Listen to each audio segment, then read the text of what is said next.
Di sebuah resepsi, suamiku membelakangiku, berbisik mesra dengan selingkuhannya dalam bahasa Prancis.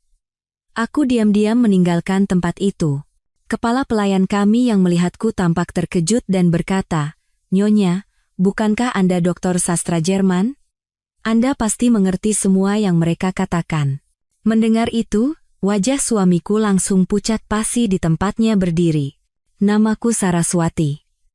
Usiaku 31 tahun. Aku telah menikah dengan Aditya Wijaya selama 3 tahun. Aditya adalah seorang CEO muda dan kompeten di sebuah perusahaan publik yang sukses. Di mata orang lain, kami tampak seperti pasangan yang ditakdirkan oleh surga. Dia tampan, kaya, dan aku lulusan universitas ternama. Dari luar, kami memang terlihat serasi. Namun, hanya aku yang tahu bahwa kehangatan dalam pernikahan ini sudah lama sirna. Sebelum menikah, aku sedang menyelesaikan program doktor di Jerman. Jurusanku adalah sastra Jerman, dan aku juga mengambil sastra Prancis sebagai studi minor. Setelah lulus, aku punya kesempatan untuk menjadi dosen di universitas, tetapi Aditya memintaku berhenti bekerja dan menjadi ibu rumah tangga penuh waktu. Alasannya, dia sibuk dengan pekerjaannya dan butuh seseorang untuk mengurus rumah. Saat itu, karena aku mencintainya, aku setuju tanpa banyak berpikir. Tetapi setelah aku berhenti bekerja, sikapnya perlahan berubah. Dia sepertinya berpikir aku terputus dari dunia luar dan tidak lagi punya topik pembicaraan yang sama dengannya. Dia juga sering mengatakan bahwa aku naif dan tidak membantunya sama sekali dalam pekerjaannya. Malam ini, Aditya harus menghadiri sebuah resepsi bisnis penting. Dia bilang, akan ada banyak tokoh besar yang bisa membantu perkembangan perusahaannya, jadi dia memintaku untuk menemaninya. Sejak pukul 3 sore, Bibi Ina, asisten rumah tangga kami, mulai membantuku bersiap. Dia memilihkan gaun malam berwarna sampanye dan merias wajahku dengan sangat teliti. Ketika Aditya pulang kerja, dia menatapku dari atas ke bawah, lalu mengerutkan kening. "Gaunmu terlalu mencolok. Ganti dengan warna yang lebih gelap," katanya. Meskipun sakit hati, aku hanya mengangguk dan masuk ke ruang ganti untuk berganti dengan gaun malam hitam. Saat aku keluar, Aditya sedang memasang dasinya. Melihatku lagi, dia kembali berkomentar. "Riasanmu terlalu tebal. Ini acara resmi, kenapa kau berdandan seperti pajangan? Hapus sedikit." Aku menarik napas dalam-dalam, menahan diri untuk tidak berdebat. Aku kembali ke kamar mandi, menghapus riasanku, dan merias ulang. Aku hanya memakai sedikit lipstik dan eyeliner tipis. Saat aku selesai, Aditya sudah menungguku di pintu depan dengan ekspresi tidak sabar. "Kenapa lama sekali? Kita bisa terlambat." Dia membuka pintu mobil dan memberiku isyarat untuk masuk. Aku duduk di dalam mobil tanpa berkata apa-apa. Sambil menyalakan mesin dan mulai mengemudi, Aditya berkata kepadaku, "Saras, nanti di sana, jangan banyak bicara. Cukup lihat dan dengar saja. Para direktur dan istri mereka itu orang-orang yang sulit dihadapi, jadi jangan membuat masalah atau bicara sembarangan yang bisa membuatku malu. Mengerti?" Aku memalingkan wajah keluar jendela dan menjawab pelan, "Iya, aku mengerti." Aditya melanjutkan, "Dan kalau ada yang bertanya pekerjaanmu dulu, bilang saja mengurus rumah tangga untukku. Jangan sebut-sebut soal gelar doktormu. Nanti orang-orang merasa tidak nyaman dan berpikir kau sombong." Hatiku terasa pedih.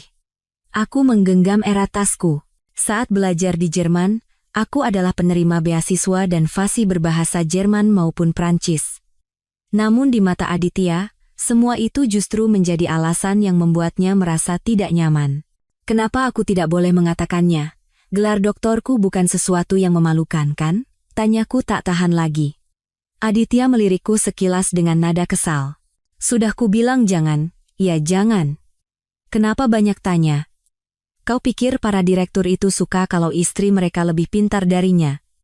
Diam saja dan jangan menyusahkanku." Aku tidak berkata apa-apa lagi. Hati ini terasa berat seolah tertimpa batu besar. Di dalam benaknya, aku hanyalah sebuah pajangan bisu di sisinya, yang bahkan tidak punya hak untuk mengungkapkan masa laluku sendiri. Setelah berkendara lebih dari 30 menit, kami akhirnya tiba di lokasi resepsi, sebuah ballroom hotel bintang 5 di Jakarta. Karpet merah terbentang di pintu masuk, dan banyak wartawan mengambil foto. Aditya memarkir mobil, turun, lalu membukakan pintu untukku. Wajahnya kini dihiasi senyum ramah yang sangat berbeda dari sebelumnya. "Ayo, kita masuk," katanya sambil mencoba meraih tanganku. Tanpa sadar, aku mundur selangkah, menghindari sentuhannya. Tangan Aditya membeku di udara, dan wajahnya sempat mengeras sebelum kembali tersenyum. Tanpa berkata apa-apa lagi, dia berjalan menuju ballroom, dan aku mengikutinya dari belakang. Suasana di dalam sangat meriah. Orang-orang dalam balutan gaun mewah dan tuxedo berkumpul dalam kelompok-kelompok kecil, bercengkerama dengan gelas anggur di tangan.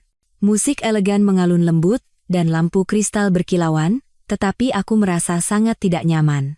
Begitu Aditya masuk, banyak orang langsung menyapanya. "Pak Aditya, akhirnya datang juga. Ini Nyonya Wijaya, cantik sekali." Seorang pria berjas tersenyum sambil mengangguk ke arahku. Aditya tersenyum. "Pak Wirawan terlalu memuji. Ini istri saya, Saraswati." "Saras, sapa Pak Wirawan?" Aku tersenyum dan mengangguk. "Selamat malam Pak Wirawan." Pak Wirawan tersenyum. Nyonya terlihat sangat pendiam dan anggun. Pak Aditya benar-benar beruntung. Aditya hanya tersenyum tanpa banyak berkomentar dan mulai membicarakan bisnis dengan Pak Wirawan.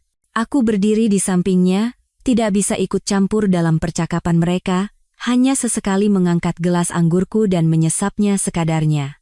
Tak lama kemudian, Riana Sari, sekretaris Aditya, menghampiri kami. Riana berusia 25 tahun, berpenampilan menarik dengan postur tubuh yang bagus.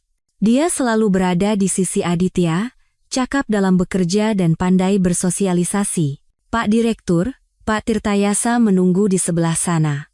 Beliau ingin membahas proyek kerjasama," kata Riana sambil tersenyum. Tatapannya sekilas menyapu ke arahku, tetapi di baliknya tersirat tatapan menghina yang nyaris tak terlihat. Aditya mengangguk lalu berkata padaku, "Saras, kau bisa lihat-lihat sendiri dulu atau ambil makanan di sana. Aku akan segera kembali setelah berbicara dengan Pak Tirtayasa." Aku mengangguk. "Iya, pergilah." Aditya pun berjalan ke bagian dalam ballroom bersama Riana. Sambil berjalan, Riana menoleh ke belakang dan memberiku senyum kemenangan. Aku menatap punggung mereka dengan perasaan tidak enak. Aku merasa hubungan mereka tidak biasa. Dulu, Bibi Inah pernah bercerita bahwa Aditya sering lembur sampai larut malam bersama Riana, dan terkadang mengantarnya pulang. Tapi Aditya meyakinkanku bahwa itu murni hubungan kerja, dan saat itu aku memilih untuk mempercayainya. Namun, melihat tatapan Riana barusan, keraguan mulai muncul di benakku. Aku berkeliling sejenak, lalu merasa lapar dan berjalan ke area prasmanan untuk mengambil makanan. Area itu berada di sudut ballroom sehingga tidak terlalu ramai. Baru saja aku tiba di sana, aku mendengar dua suara yang kukenal. Itu suara Aditya dan Riana. Dan mereka berbicara dalam bahasa Prancis. Di sebelah area prasmanan ada sebuah teras kecil dengan pintu yang sedikit terbuka. Suara Aditya dan Riana datang dari sana. Aku membeku di tempat, jantungku serasa diremas kuat. Tanpa sadar, aku menahan napas. Pertama, terdengar suara manja Riana dalam bahasa Prancis. "Sayang, tadi caramu bicara pada Saraswati terlalu kaku. Bagaimana kalau dia curiga?" Lalu, suara Aditya dengan nada lembut yang belum pernah kudengar sebelumnya, juga dalam bahasa Prancis. "Curiga apa? Bahasa Inggrisnya saja pas-pasan, mana mungkin dia mengerti bahasa Prancis? Aku sudah bilang padanya kau hanya membantuku mengurus klien dari Prancis, jadi dia tidak akan berpikir macam-macam." Tanganku yang memegang piring bergetar hingga buku-buku jariku memutih. Rupanya karena dia yakin, aku tidak akan mengerti. Dia bisa begitu berani menikmati momen mesra dengan Riana di tengah resepsi ini, dan membicarakannya dalam bahasa Prancis. Riana berkata lagi, "Tetap saja aku sedikit khawatir, tadi tatapannya aneh saat melihatku. Bagaimana kalau kita ketahuan? Aku ingin segera bisa bersamamu secara terang-terangan. Jangan khawatir. Aku tidak akan membuatmu menunggu terlalu lama." Suara Aditya terdengar sedikit kesal, tetapi dia tetap menenangkannya. Setelah kontrak penting perusahaan ini selesai dan posisiku aman, aku akan langsung menceraikannya. Saat itu tiba, aku akan menjadikanmu istriku yang sesungguhnya. Benarkah? Suara Riana terdengar sangat gembira. Sayang, jangan bohongi aku, ya? Aku sudah banyak berkorban untukmu. Kalau pada akhirnya kau tidak jadi bersamaku, jangan berpikir yang tidak-tidak, potong Aditya. Kapan aku pernah membohongimu? Tas mewah, perhiasan yang kau inginkan, apa ada yang tidak kubelikan? Apartemen mewah di pusat Jakarta yang kau inginkan tempo hari, aku sudah menyuruh sekretarisku mengurusnya. Akta kepemilikannya akan atas namamu. Mendengar kata apartemen mewah, tawa sinis muncul di benakku. Bulan lalu, Aditya mengatakan padaku bahwa dana perusahaan sedang menipis dan memintaku meminjamkan uang warisan dari almarhumah ibuku untuk sementara. Dia berjanji akan segera mengembalikannya. Tanpa curiga, aku memberikan uang itu padanya. Ternyata, uang itu digunakannya untuk membelikan rumah untuk Riana. Suara Riana yang gembira terdengar lagi. Sayang, kau yang terbaik. Aku tahu kau yang paling menyayangiku. Tapi bagaimana dengan Saraswati? Apa tidak akan sulit membicarakan perceraian? Apa susahnya, kata Aditya enteng. Dia kan hanya ibu rumah tangga tanpa pekerjaan dan penghasilan. Tanpa aku, dia bukan apa-apa. Nanti ku beri sedikit uang pesangon, dia pasti akan diam dan menandatangani surat cerai. Lagi pula, dia orang yang sangat menjaga gengsi. Dia tidak akan mau orang lain tahu kalau dia dicampakkan suaminya, jadi dia pasti memilih untuk menyelesaikannya diam-diam. Aku memejamkan mata dan menarik napas dalam-dalam, berusaha keras untuk tetap tenang, gengsi. Dia memang mengenalku dengan baik. Tapi ada satu hal yang tidak dia ketahui. Yang paling penting bagiku bukanlah gengsi, melainkan pengkhianatan dan penipuannya. Aku mengorbankan karierku, menyingkirkan harga diriku untuk pernikahan ini. Tapi dia menganggap pengorbananku sebagai hal yang biasa, dan menginjak-injak martabatku seperti ini. Percakapan di teras terus berlanjut.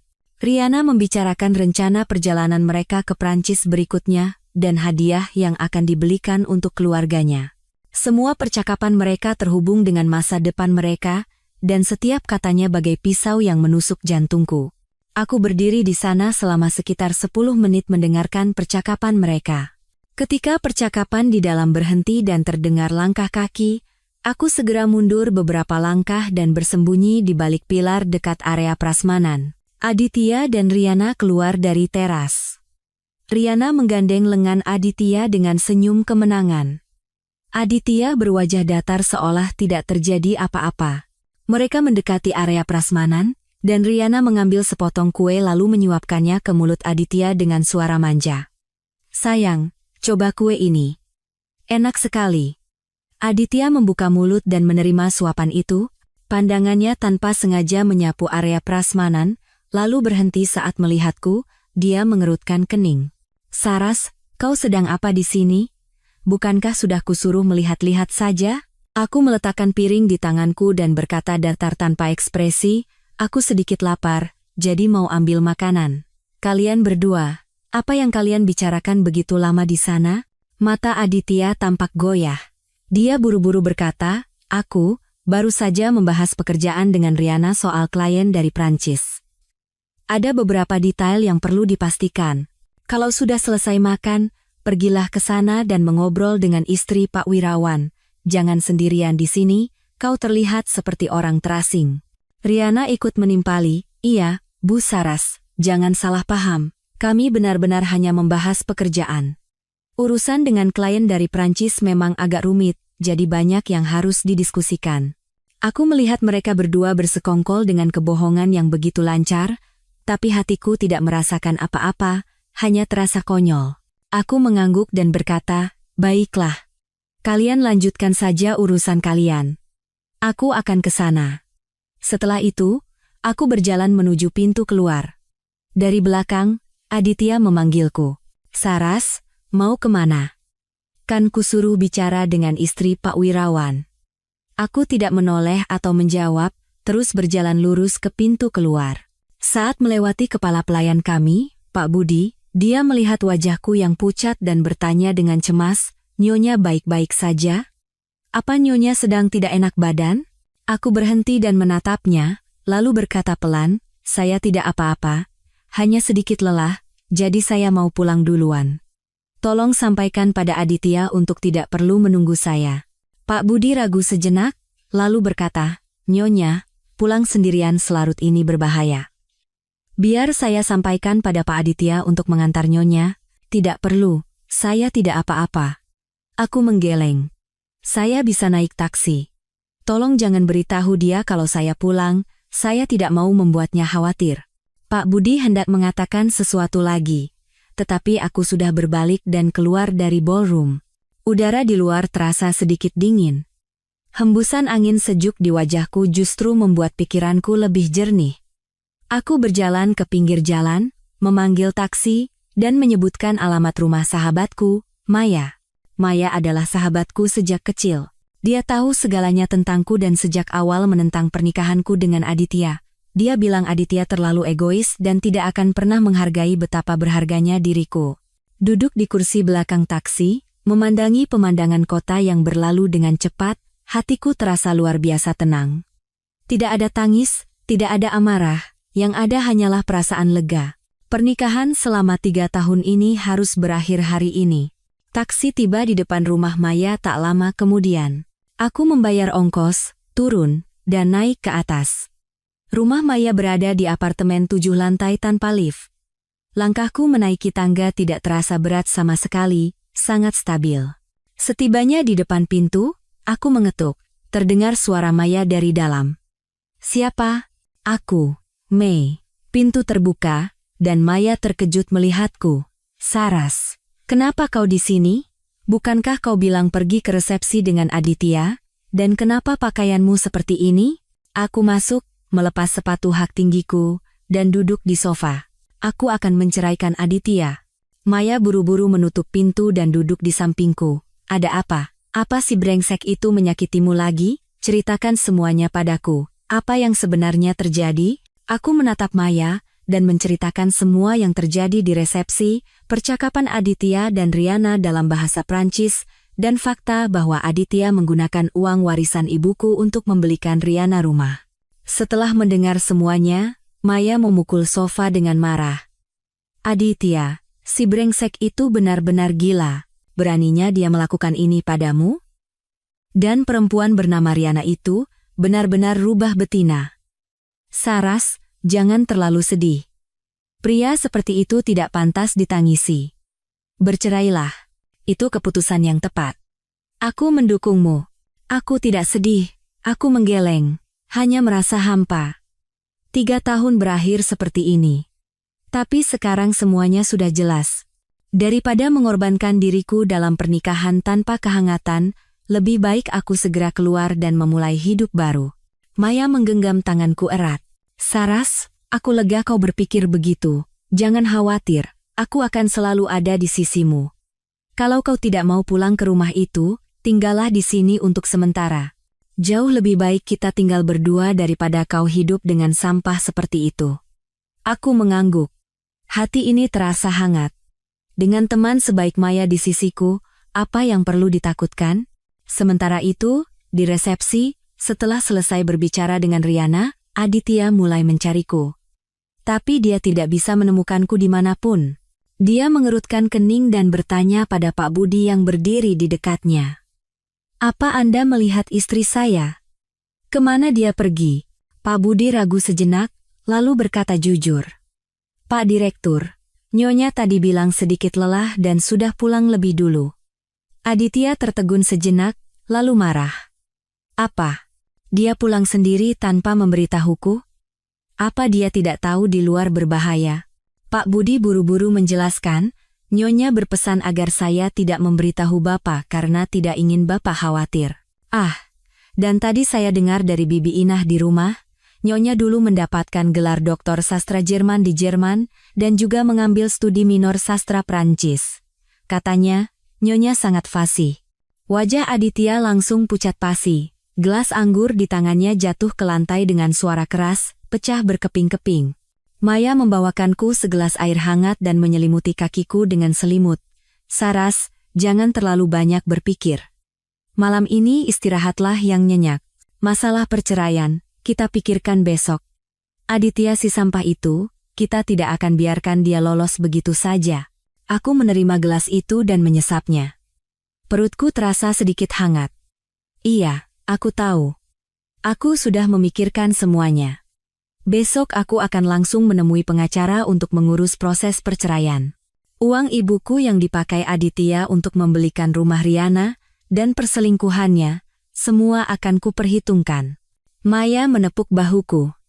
Bagus. Aku akan menemanimu. Aku kenal seorang pengacara perceraian yang sangat hebat. Besok aku akan langsung menghubunginya. Kita buat si brengsek Aditya itu bangkrut. Kami berbincang sebentar lagi, lalu Maya menyuruhku beristirahat di kamar tamu karena khawatir aku lelah.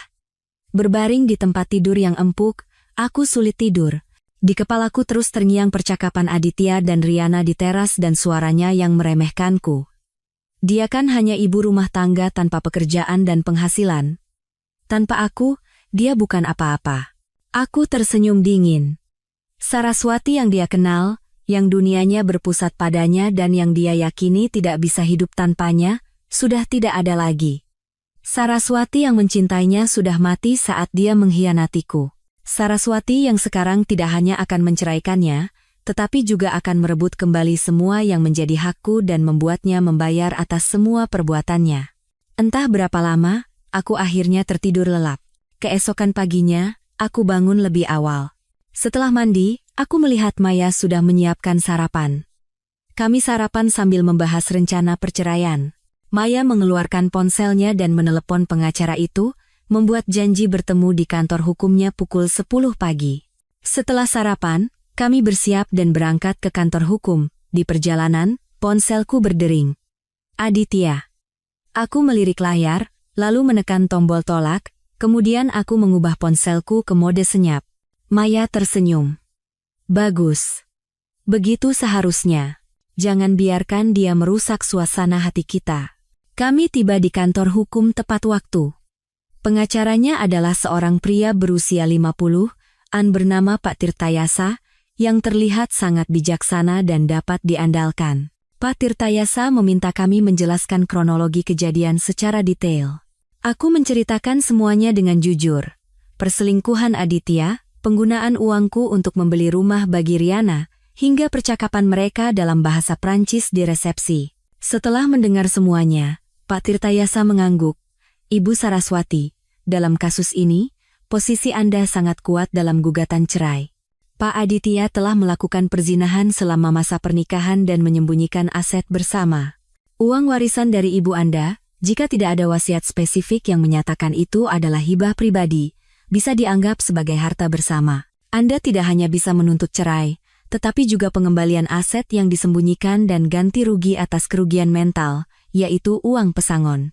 Bukti apa saja yang harus saya siapkan? Tanyaku. Ya, kita perlu bukti. Surat nikah Anda berdua, bukti transfer uang dari ibu Anda, bukti bahwa Pak Aditya membelikan rumah untuk Riana, misalnya akta jual beli atau bukti transfer. Dan tentu saja, bukti perselingkuhan Pak Aditya, seperti foto, video, atau rekaman suara. Semakin banyak bukti, semakin baik posisi Anda. Aku mengangguk. Bukti transfer ada di ponsel saya. Bukti pembelian rumah untuk Riana, saya akan coba cari cara. Untuk bukti perselingkuhan, saya memang mendengar percakapan mereka di resepsi, tapi tidak ada rekamannya. Bagaimana ya? Pak Tirtayasa berpikir sejenak. Tidak masalah. Tanpa rekaman pun ada cara lain. Kita bisa menggunakan saksi, misalnya kepala pelayan di resepsi itu. Beliau tahu bahwa Anda pulang lebih awal dan juga tahu bahwa Anda bisa berbahasa Prancis. Beliau bisa bersaksi bahwa Anda kemungkinan besar mendengar percakapan mereka. Selain itu, kita bisa mengajukan permohonan ke pengadilan untuk memeriksa riwayat panggilan dan pesan antara Pak Aditya dan Riana. Itu semua bisa menjadi bukti perselingkuhan. Mendengar penjelasan Pak Tirtayasa, hatiku menjadi lebih tenang. Terima kasih, Pak Pengacara. Tolong tangani kasus ini. Sama-sama, Ini sudah tugas saya. Pak Tirtayasa tersenyum. Saya akan segera mulai menyusun gugatan. Sekarang, silakan pulang dan siapkan bukti-bukti yang diperlukan. Jika ada perkembangan baru, saya akan segera menghubungi Anda. Keluar dari kantor hukum, aku dan Maya menghela napas lega. Maya berkata, "Lihat, Saras. Ternyata tidak sesulit yang kita bayangkan, si brengsek Aditya itu tidak akan bisa lolos." Aku tersenyum dan mengangguk, harapan mulai tumbuh di hatiku. Sementara itu, di resepsi, Aditya yang memecahkan gelas anggur menarik perhatian banyak tamu. Semua orang mendekat untuk melihat apa yang terjadi, dan Riana pun bergegas menghampiri, memegang lengan Aditya. "Sayang, kenapa? Kau tidak apa-apa?" Aditya menepis tangan Riana, wajahnya pucat pasi, suaranya bergetar, "Saras, Saraswati bisa bahasa Prancis, dia pasti mendengar semua percakapan kita." Riana tertegun sejenak, lalu berkata tak percaya, "Sayang, jangan bercanda. Mana mungkin Saraswati bisa bahasa Prancis? Kau bilang bahasa Inggrisnya saja pas-pasan." "Aku juga tidak tahu," teriak Aditya cemas. "Tadi kepala pelayan bilang, Saraswati dulu dapat gelar doktor sastra Jerman di Jerman dan mengambil minor sastra Prancis. Katanya dia sangat fasih. Kenapa dia tidak pernah memberitahuku saat kutanya dulu?" Riana mulai panik. Jika Saraswati benar-benar mengerti bahasa Prancis dan mendengar percakapan mereka, situasinya akan menjadi rumit. Lalu bagaimana sekarang? Bagaimana kalau Saraswati minta cerai? Aditya tidak menjawab. Pikirannya dipenuhi bayangan saat aku pergi. Wajahku yang tenang, tanpa emosi, tidak menangis, tidak marah, seolah tidak terjadi apa-apa. Sekarang baru dia sadari, itu bukan ketenangan, melainkan keputusasaan total. Dia tidak mau berpikir lagi. Dia mengambil jasnya yang tersampir di sofa dan berlari keluar dari ballroom. Riana bergegas mengikutinya. "Sayang, tunggu. Mau kemana?" Aditya terus berlari tanpa menoleh. "Aku harus pulang. Aku harus mencari Saraswati. Aku harus menjelaskan semuanya." Dia berlari ke tempat parkir, masuk ke mobil, dan melaju kencang menuju rumah. Sepanjang jalan, dia terus meneleponku, tetapi yang terdengar hanyalah jawaban bahwa ponselku tidak aktif. Pesan WhatsApp yang dikirimnya hanya menampilkan tanda seru merah. Aku telah memblokirnya. Hati Aditya semakin cemas. Dia tidak tahu di mana aku sekarang, seberapa banyak yang aku tahu. Yang dia tahu hanyalah satu hal, jika aku menceraikannya, dia tidak hanya akan kehilanganku, tetapi juga bisa kehilangan semua yang telah dia bangun. Perusahaannya, reputasinya, kekayaannya. Semua itu adalah hasil kerja kerasnya. Dia tidak bisa kehilangannya. Mobil melaju dengan kecepatan tinggi. Dia beberapa kali menerobos lampu merah dan nyaris menabrak mobil lain. Tapi Aditya tidak peduli. Di kepalanya hanya ada satu pikiran, segera sampai di rumah, mencari, menjelaskan, dan meminta maaf padaku. Akhirnya mobil tiba di depan rumah. Aditya bahkan tidak mengunci mobilnya, langsung berlari masuk ke gedung. Dia mengeluarkan kunci, tetapi tangannya gemetar hebat sehingga butuh beberapa kali percobaan untuk memasukkan kunci ke lubang dan membuka pintu. Ruang tamu kosong, tidak ada suara apapun. Aditya berteriak, "Saras, kau di rumah?" Tidak ada jawaban. Dia memanggil beberapa kali lagi, tetapi tetap hening. Dia bergegas memeriksa semua ruangan, kamar tidur, ruang kerja, dapur, kamar mandi. Tidak ada jejakku dimanapun. Jantung Aditya terasa dingin. Dia berjalan ke kamar tidur dan melihat semua pakaianku di lemari telah hilang. Kosmetikku di atas meja rias juga lenyap.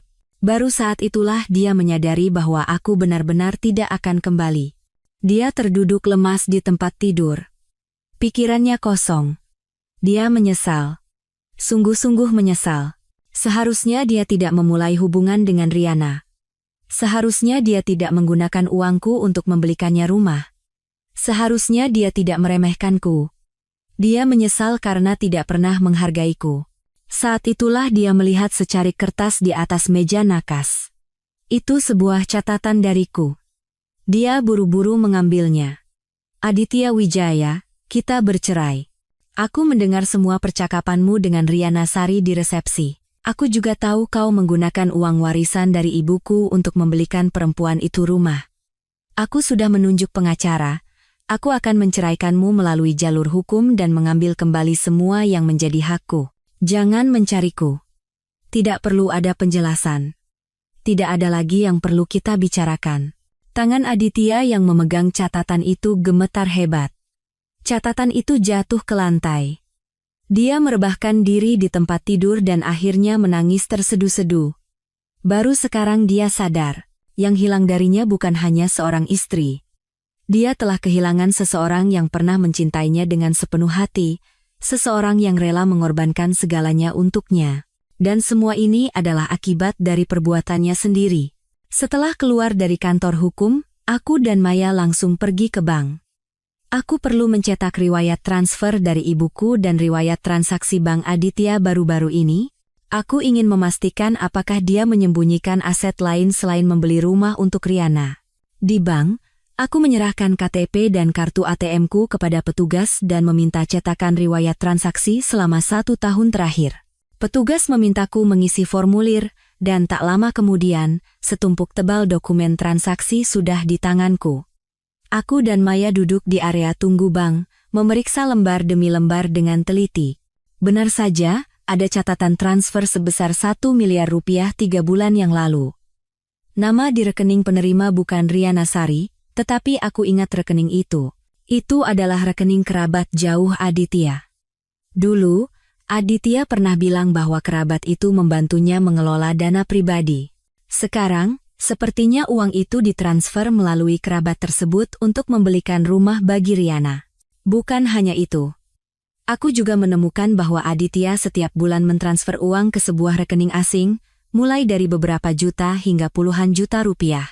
Ini sudah berlangsung sejak awal tahun lalu, dengan total mencapai ratusan juta rupiah. Aku mencatat nomor rekening ini dan berencana meminta Pak Tirtayasa untuk menyelidiki siapa pemiliknya. Aku tidak menyangka Aditya menyembunyikan begitu banyak dana gelap dan aset. Maya memukul meja dengan marah. Saras, jangan khawatir. Uang ini semua harus kita ambil kembali. Kita tidak boleh membiarkan si rubah betina itu dan si brengsek itu lolos begitu saja. Aku mengangguk sambil menyimpan dokumen transaksi dengan baik. Aku juga harus pergi ke Badan Pertanahan Nasional. Aku perlu memastikan informasi spesifik tentang apartemen mewah atas nama Riana itu. Waktu pembelian, harga, cara pembayaran, semua itu akan menjadi bukti penting. Bagus, aku temani, kata Maya. Hari ini kita kumpulkan semua bukti yang bisa didapat. Cepat serahkan pada Pak Tirtayasa agar kita bisa segera menggugat si brengsek itu. Kami pun berangkat ke kantor BPN. Aku menunjukkan KTP dan menjelaskan situasiku kepada petugas, mengatakan bahwa aku ingin memeriksa informasi properti atas nama Riana Sari. Namun, petugas mengatakan bahwa karena Undang-Undang Perlindungan Data Pribadi, mereka tidak bisa sembarangan memberikan informasi properti orang lain, kecuali ada perintah pemeriksaan dari pengadilan. Aku sedikit kecewa. Maya menghiburku. Tidak apa-apa. Kita bisa minta Pak Tirtayasa mengajukan permohonan perintah pemeriksaan. Nanti semuanya pasti bisa dicek. Sekarang kita sudah punya bukti awal berupa riwayat transaksi bank. Ini sudah merupakan kemajuan besar. Aku mengangguk. Meskipun kecewa, aku tahu aku tidak boleh terburu-buru. Saat kami keluar dari kantor BPN, hari sudah lewat pukul 3 sore. Maya berkata dia akan mentraktirku makan malam untuk merayakan pengumpulan bukti pertama kami. Kami mencari restoran yang nyaman dan memesan makanan kesukaanku. Saat sedang makan, ponselku tiba-tiba berdering. Nomor tak dikenal. Aku ragu sejenak, lalu mengangkatnya. Halo, apakah ini dengan Ibu Saraswati? Terdengar suara pria yang familiar dari seberang telepon. Aku berpikir sejenak, lalu berkata, iya, betul. Ini siapa ya? Saya Pak Budi, kepala pelayan di rumah Pak Aditya. Bu, suara Pak Budi terdengar sangat mendesak. Ibu, sekarang ada di mana? Pak Direktur sedang mencari ibu seperti orang gila. Beliau bilang beliau salah dan ingin meminta maaf serta memohon pengampunan dari ibu. Apa ibu bersedia menemuinya sekali saja? Aku tersenyum sinis. Pak Budi, saya tidak punya apa-apa lagi untuk dibicarakan dengan Aditya Wijaya. Saya sudah menunjuk pengacara dan sedang dalam proses perceraian. Tolong sampaikan padanya untuk tidak mencari saya. Pak Budi berkata dengan panik, Ibu, jangan begitu dingin. Pak Direktur benar-benar menyesali perbuatannya. Sejak pulang dari resepsi, beliau mengurung diri di kamar, tidak mau makan, dan sudah beberapa kali menangis. Beliau menyesal telah berselingkuh dengan Riana, menyembunyikan aset, dan terutama, meremehkan ibu. Tolong beri beliau satu kesempatan lagi. Kesempatan? Aku berkata datar. Saat dia berselingkuh dengan Riana, saat dia menggelapkan uangku, apa dia pernah memberiku kesempatan? Pak Budi, jangan bujuk saya lagi. Saya tidak punya niat untuk memaafkannya. Sampaikan padanya untuk mengurus hidupnya sendiri. Aku menutup telepon setelah mengatakan itu dan langsung memblokir nomornya. Maya menatapku. Aditya menyuruh kepala pelayannya menelepon, kan? Sekarang dia takut, jadi minta maaf. Aku mengangguk. Iya. Tapi sudah terlambat. Aku tidak akan memberinya kesempatan lagi. Sementara itu, Pak Budi yang teleponnya diputus, masuk ke kamar Aditya dengan ekspresi pasrah. Aditya sedang duduk di tempat tidur, rambutnya acak-acakan, matanya merah, dia terlihat sangat kacau. Bagaimana, dia mau menemuiku? Tanya Aditya sambil bangkit dengan cemas. Pak Budi menggeleng. Pak Direktur, Nyonya bilang tidak mau bertemu. Beliau bilang sudah menunjuk pengacara untuk mengurus perceraian. Dan beliau juga berkata, saat Bapak berselingkuh dengan Riana dan menggelapkan aset, Bapak tidak memberinya kesempatan, jadi sekarang beliau juga tidak bisa memberi Bapak kesempatan. Wajah Aditya semakin pucat. Dia terduduk lemas di tempat tidur dan bergumam, dia benar-benar berkata begitu? Dia benar-benar tidak mau memberiku satu kesempatan pun? Pak Budi menghela napas. Pak Direktur, sebenarnya Nyonya selalu mencintai Bapak dengan tulus. Bapaklah yang telah melukainya terlalu dalam. Coba Bapak pikirkan. Nyonya rela melepaskan pekerjaan bagus sebagai dosen universitas demi Bapak, menjadi ibu rumah tangga, dan mengurus rumah dengan sempurna. Tapi Bapak tidak menghargai pengorbanan Nyonya dan malah berselingkuh dengan Riana. Bapak bahkan menggunakan uang warisan dari ibu Nyonya untuk membelikan Riana rumah. Itu sama saja dengan menusuk pisau ke jantung Nyonya. Aditya menutupi wajahnya dengan tangan. Aku tahu semua itu. Tapi sekarang aku menyesal. Aku ingin menebusnya. Aku ingin memulai lagi. Kenapa dia tidak mau memberiku kesempatan? Pak Direktur, sekarang sudah terlambat untuk menyesal, kata Pak Budi. Nyonya adalah orang yang punya harga diri tinggi. Dia tidak akan pernah memaafkan orang yang mengkhianatinya. Yang bisa Bapak lakukan sekarang adalah bekerja sama dengan Nyonya untuk menyelesaikan proses perceraian dengan baik. Mungkin itu adalah cara terakhir untuk meninggalkan kesan yang baik pada Nyonya. Aditya menggeleng. Tidak, aku tidak mau cerai. Aku tidak bisa kehilangannya. Pak Budi, tolong pikirkan cara. Bagaimana caranya agar dia mau memaafkanku? Aku akan melakukan apa saja.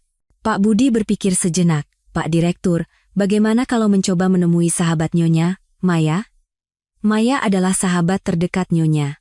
Jika Maya mau mengatakan hal baik tentang Bapak, mungkin Nyonya mau mempertimbangkan untuk memberi kesempatan. Mata Aditya berbinar.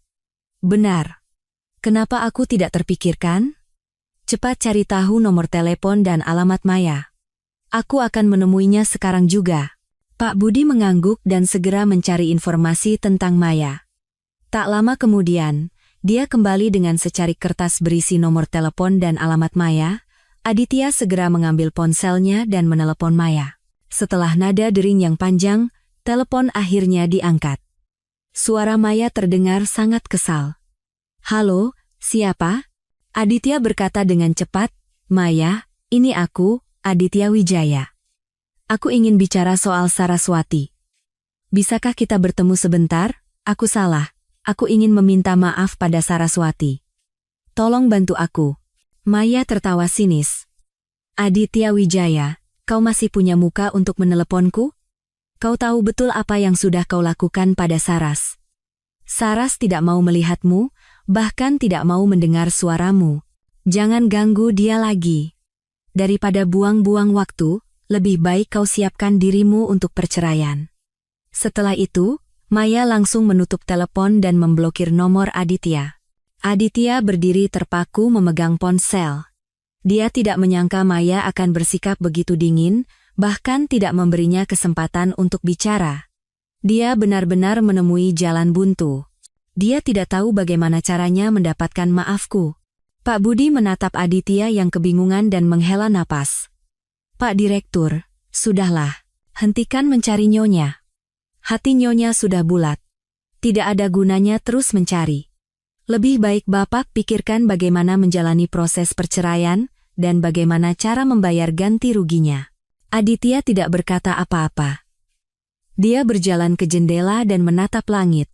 Hatinya dipenuhi keputusasaan. Kali ini, dia tahu dia benar-benar telah kehilanganku. Dia telah kehilangan wanita yang pernah mencintainya dengan sepenuh hati, dan keluarga yang seharusnya bahagia dan sempurna. Setelah makan malam, aku dan Maya pulang. Kami merapikan semua bukti yang telah dikumpulkan dan menyiapkannya untuk diserahkan pada Pak Tirtayasa besok. Aku duduk di sofa, memandangi bukti-bukti itu dengan hati yang tenang. Aku tahu masih banyak yang harus kulakukan, tapi aku sudah siap. Aku akan merebut kembali semua yang menjadi hakku, selangkah demi selangkah, dan membuat Aditya serta Riana membayar atas perbuatan mereka. Malam itu, berbaring di tempat tidur, akhirnya aku bisa tidur nyenyak. Tidak ada mimpi buruk, tidak ada kecemasan. Hanya ada ketenangan yang datang dari perasaan lega. Aku tahu, kehidupan baruku akan segera dimulai. Keesokan paginya, aku dan Maya menyerahkan bukti-bukti yang telah kami siapkan kepada Pak Tirtayasa. Setelah memeriksa dokumen-dokumen itu, Pak Tirtayasa berkata dengan ekspresi puas, "Ibu Saraswati, bukti-bukti ini sangat berguna. Terutama riwayat transaksi bank, ini dengan jelas membuktikan bahwa Pak Aditya telah menyembunyikan aset. Saya akan segera menyusun bukti-bukti ini dan mengajukan gugatan ke pengadilan secepatnya, serta mengajukan permohonan perintah pemeriksaan untuk informasi apartemen mewah atas nama Riana." "Terima kasih, Pak Pengacara," kataku penuh syukur. "Jika ada yang perlu saya bantu, kapanpun tolong beritahu saya." "Tentu saja." Pak Tirtayasa mengangguk. Setelah gugatan diterima oleh pengadilan, pemberitahuan akan dikirimkan kepada Pak Aditya. Saya akan memberitahu Anda jika tanggal sidang sudah ditentukan. Keluar dari kantor hukum, hatiku terasa jauh lebih ringan. Maya berkata bahwa aku sudah cukup menderita karena masalah perceraian ini, jadi dia mengajakku pergi berbelanja baju baru untuk melepas stres. Katanya, karena bukti sudah diserahkan, sekarang saatnya untuk sedikit bersantai. Aku tersenyum dan setuju. Kami pergi ke pusat perbelanjaan. Kami berkeliling ke beberapa toko dan membeli beberapa setel pakaian bergaya simpel dan nyaman. Maya memilihkan sepasang sepatu datar untukku, mengatakan bahwa dulu aku selalu memakai sepatu hak tinggi dan itu pasti sangat melelahkan. Sekarang saatnya untuk lebih menyayangi diriku sendiri. Kami makan siang di pusat perbelanjaan itu dan sorenya menonton film. Menghabiskan hari seperti itu membuat suasana hatiku jauh lebih baik dan senyum mulai kembali menghiasi wajahku. Maya menatapku dan berkata, "Nah, begini kan lebih baik. Kau jauh lebih cantik saat tersenyum. Jangan sia-siakan kesedihanmu untuk sampah seperti Aditya." Aku mengangguk. "Iya, aku tahu. Mulai sekarang, aku akan menjaga diriku baik-baik dan hidup untuk diriku sendiri." Sementara itu, Aditya yang telah diblokir bahkan oleh Maya, jatuh dalam keputusasaan total. Dia mengurung diri di rumah, tidak makan, tidak minum, dan tidak pergi ke kantor. Dia hanya berdiam diri di kamar sepanjang hari, seperti mayat hidup. Pak Budi merasa kasihan melihatnya, tetapi tidak tahu bagaimana cara menghiburnya. Suatu sore, telepon datang dari wakil direktur perusahaan. Dia mengatakan ada rapat penting yang harus dipimpin oleh Aditya dan bertanya kapan dia bisa datang ke kantor. Dengan enggan, Aditya akhirnya bangkit dari tempat tidur, mencuci muka, berganti pakaian, dan pergi ke kantor. Setibanya di ruang rapat, para pemegang saham dan eksekutif sudah berkumpul. Melihat wajah Aditya yang pucat dan penampilannya yang kacau, semua orang terkejut. Wakil Direktur, Pak Chandra, segera berkata, "Pak Direktur, Anda sudah datang. Mari kita mulai rapatnya. Hari ini kita akan membahas proyek kerjasama dengan pihak Prancis. Ini proyek yang sangat penting bagi perusahaan, jadi kami butuh keputusan dari Bapak." Aditya mengangguk dan duduk di kursi pimpinan, tetapi tidak bisa berkata apa-apa. Pikirannya dipenuhi masalah perceraian denganku sehingga dia tidak bisa fokus pada pekerjaan. Seorang pemegang saham tidak tahan dan bertanya, "Pak Aditya, apa Anda sedang tidak sehat? Jika kondisi Anda tidak baik, kita bisa tunda rapatnya." Aditya menggeleng. "Tidak. Saya tidak apa-apa. Silakan lanjutkan rapatnya." Namun, rapat baru berjalan beberapa menit, Aditya sudah membuat kesalahan karena tidak fokus. Dia salah menyebut nama perusahaan mitra dari Prancis dan salah melaporkan anggaran proyek. Para pemegang saham saling memandang dengan kening berkerut, wajah mereka menunjukkan ketidakpuasan. Pak Chandra segera mencoba menyelamatkan situasi. Sepertinya Pak Direktur terlalu lelah akhir-akhir ini sehingga sedikit tidak fokus. "Mari kita istirahat 10 menit. Pak Direktur, silakan minum air dan istirahat sejenak." Aditya mengangguk dan keluar dari ruang rapat. Dia berdiri di koridor, mengeluarkan ponselnya, dan mencoba meneleponku lagi, tetapi tetap tidak tersambung. Dia menelepon Pak Budi, menanyakan apakah ada kabar dariku. Pak Budi menjawab, "Tidak ada kabar dari Nyonya, Pak. Tapi saya dengar dari Bibi Inah, Nyonya kemarin pergi ke kantor hukum, bank, dan kantor BPN. Sepertinya beliau sedang mengumpulkan bukti untuk menggugat Bapak." Jantung Aditya serasa berhenti berdetak. "Apa? Sudah mengumpulkan bukti? Dia benar-benar mau menceraikanku?"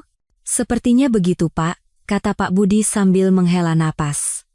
"Nyonya kali ini sepertinya sudah sangat mantap, sebaiknya Bapak juga bersiap-siap." Aditya menutup telepon.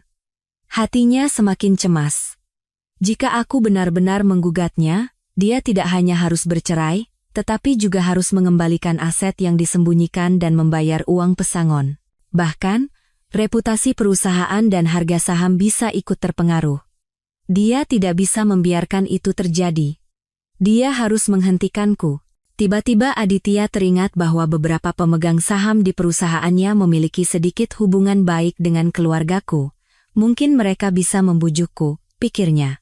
Dia kembali ke ruang rapat dan berkata kepada para pemegang saham, "Bapak-bapak sekalian, saya punya satu permintaan.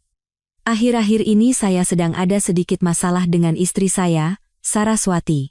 Dia ingin menceraikan saya dan sedang mengumpulkan bukti untuk menggugat saya. Karena bapak-bapak juga kenal baik dengan keluarga Saraswati, bisakah bapak-bapak membantu saya membujuknya agar tidak jadi bercerai?" Para pemegang saham terkejut mendengar itu. Mereka tidak menyangka hubungan Aditya dan Saraswati memburuk sampai ke titik perceraian, bahkan gugatan. Seorang pemegang saham senior berkata, "Pak Aditya, sebenarnya ada masalah apa antara Anda dan Saraswati?" Saraswati adalah orang yang sangat rasional. Jika tidak ada masalah besar, dia tidak akan sampai mau menggugat. Aditya ragu-ragu. Dia tidak berani menceritakan perselingkuhan dan penggelapan asetnya, hanya mengatakan ada sedikit kesalahpahaman.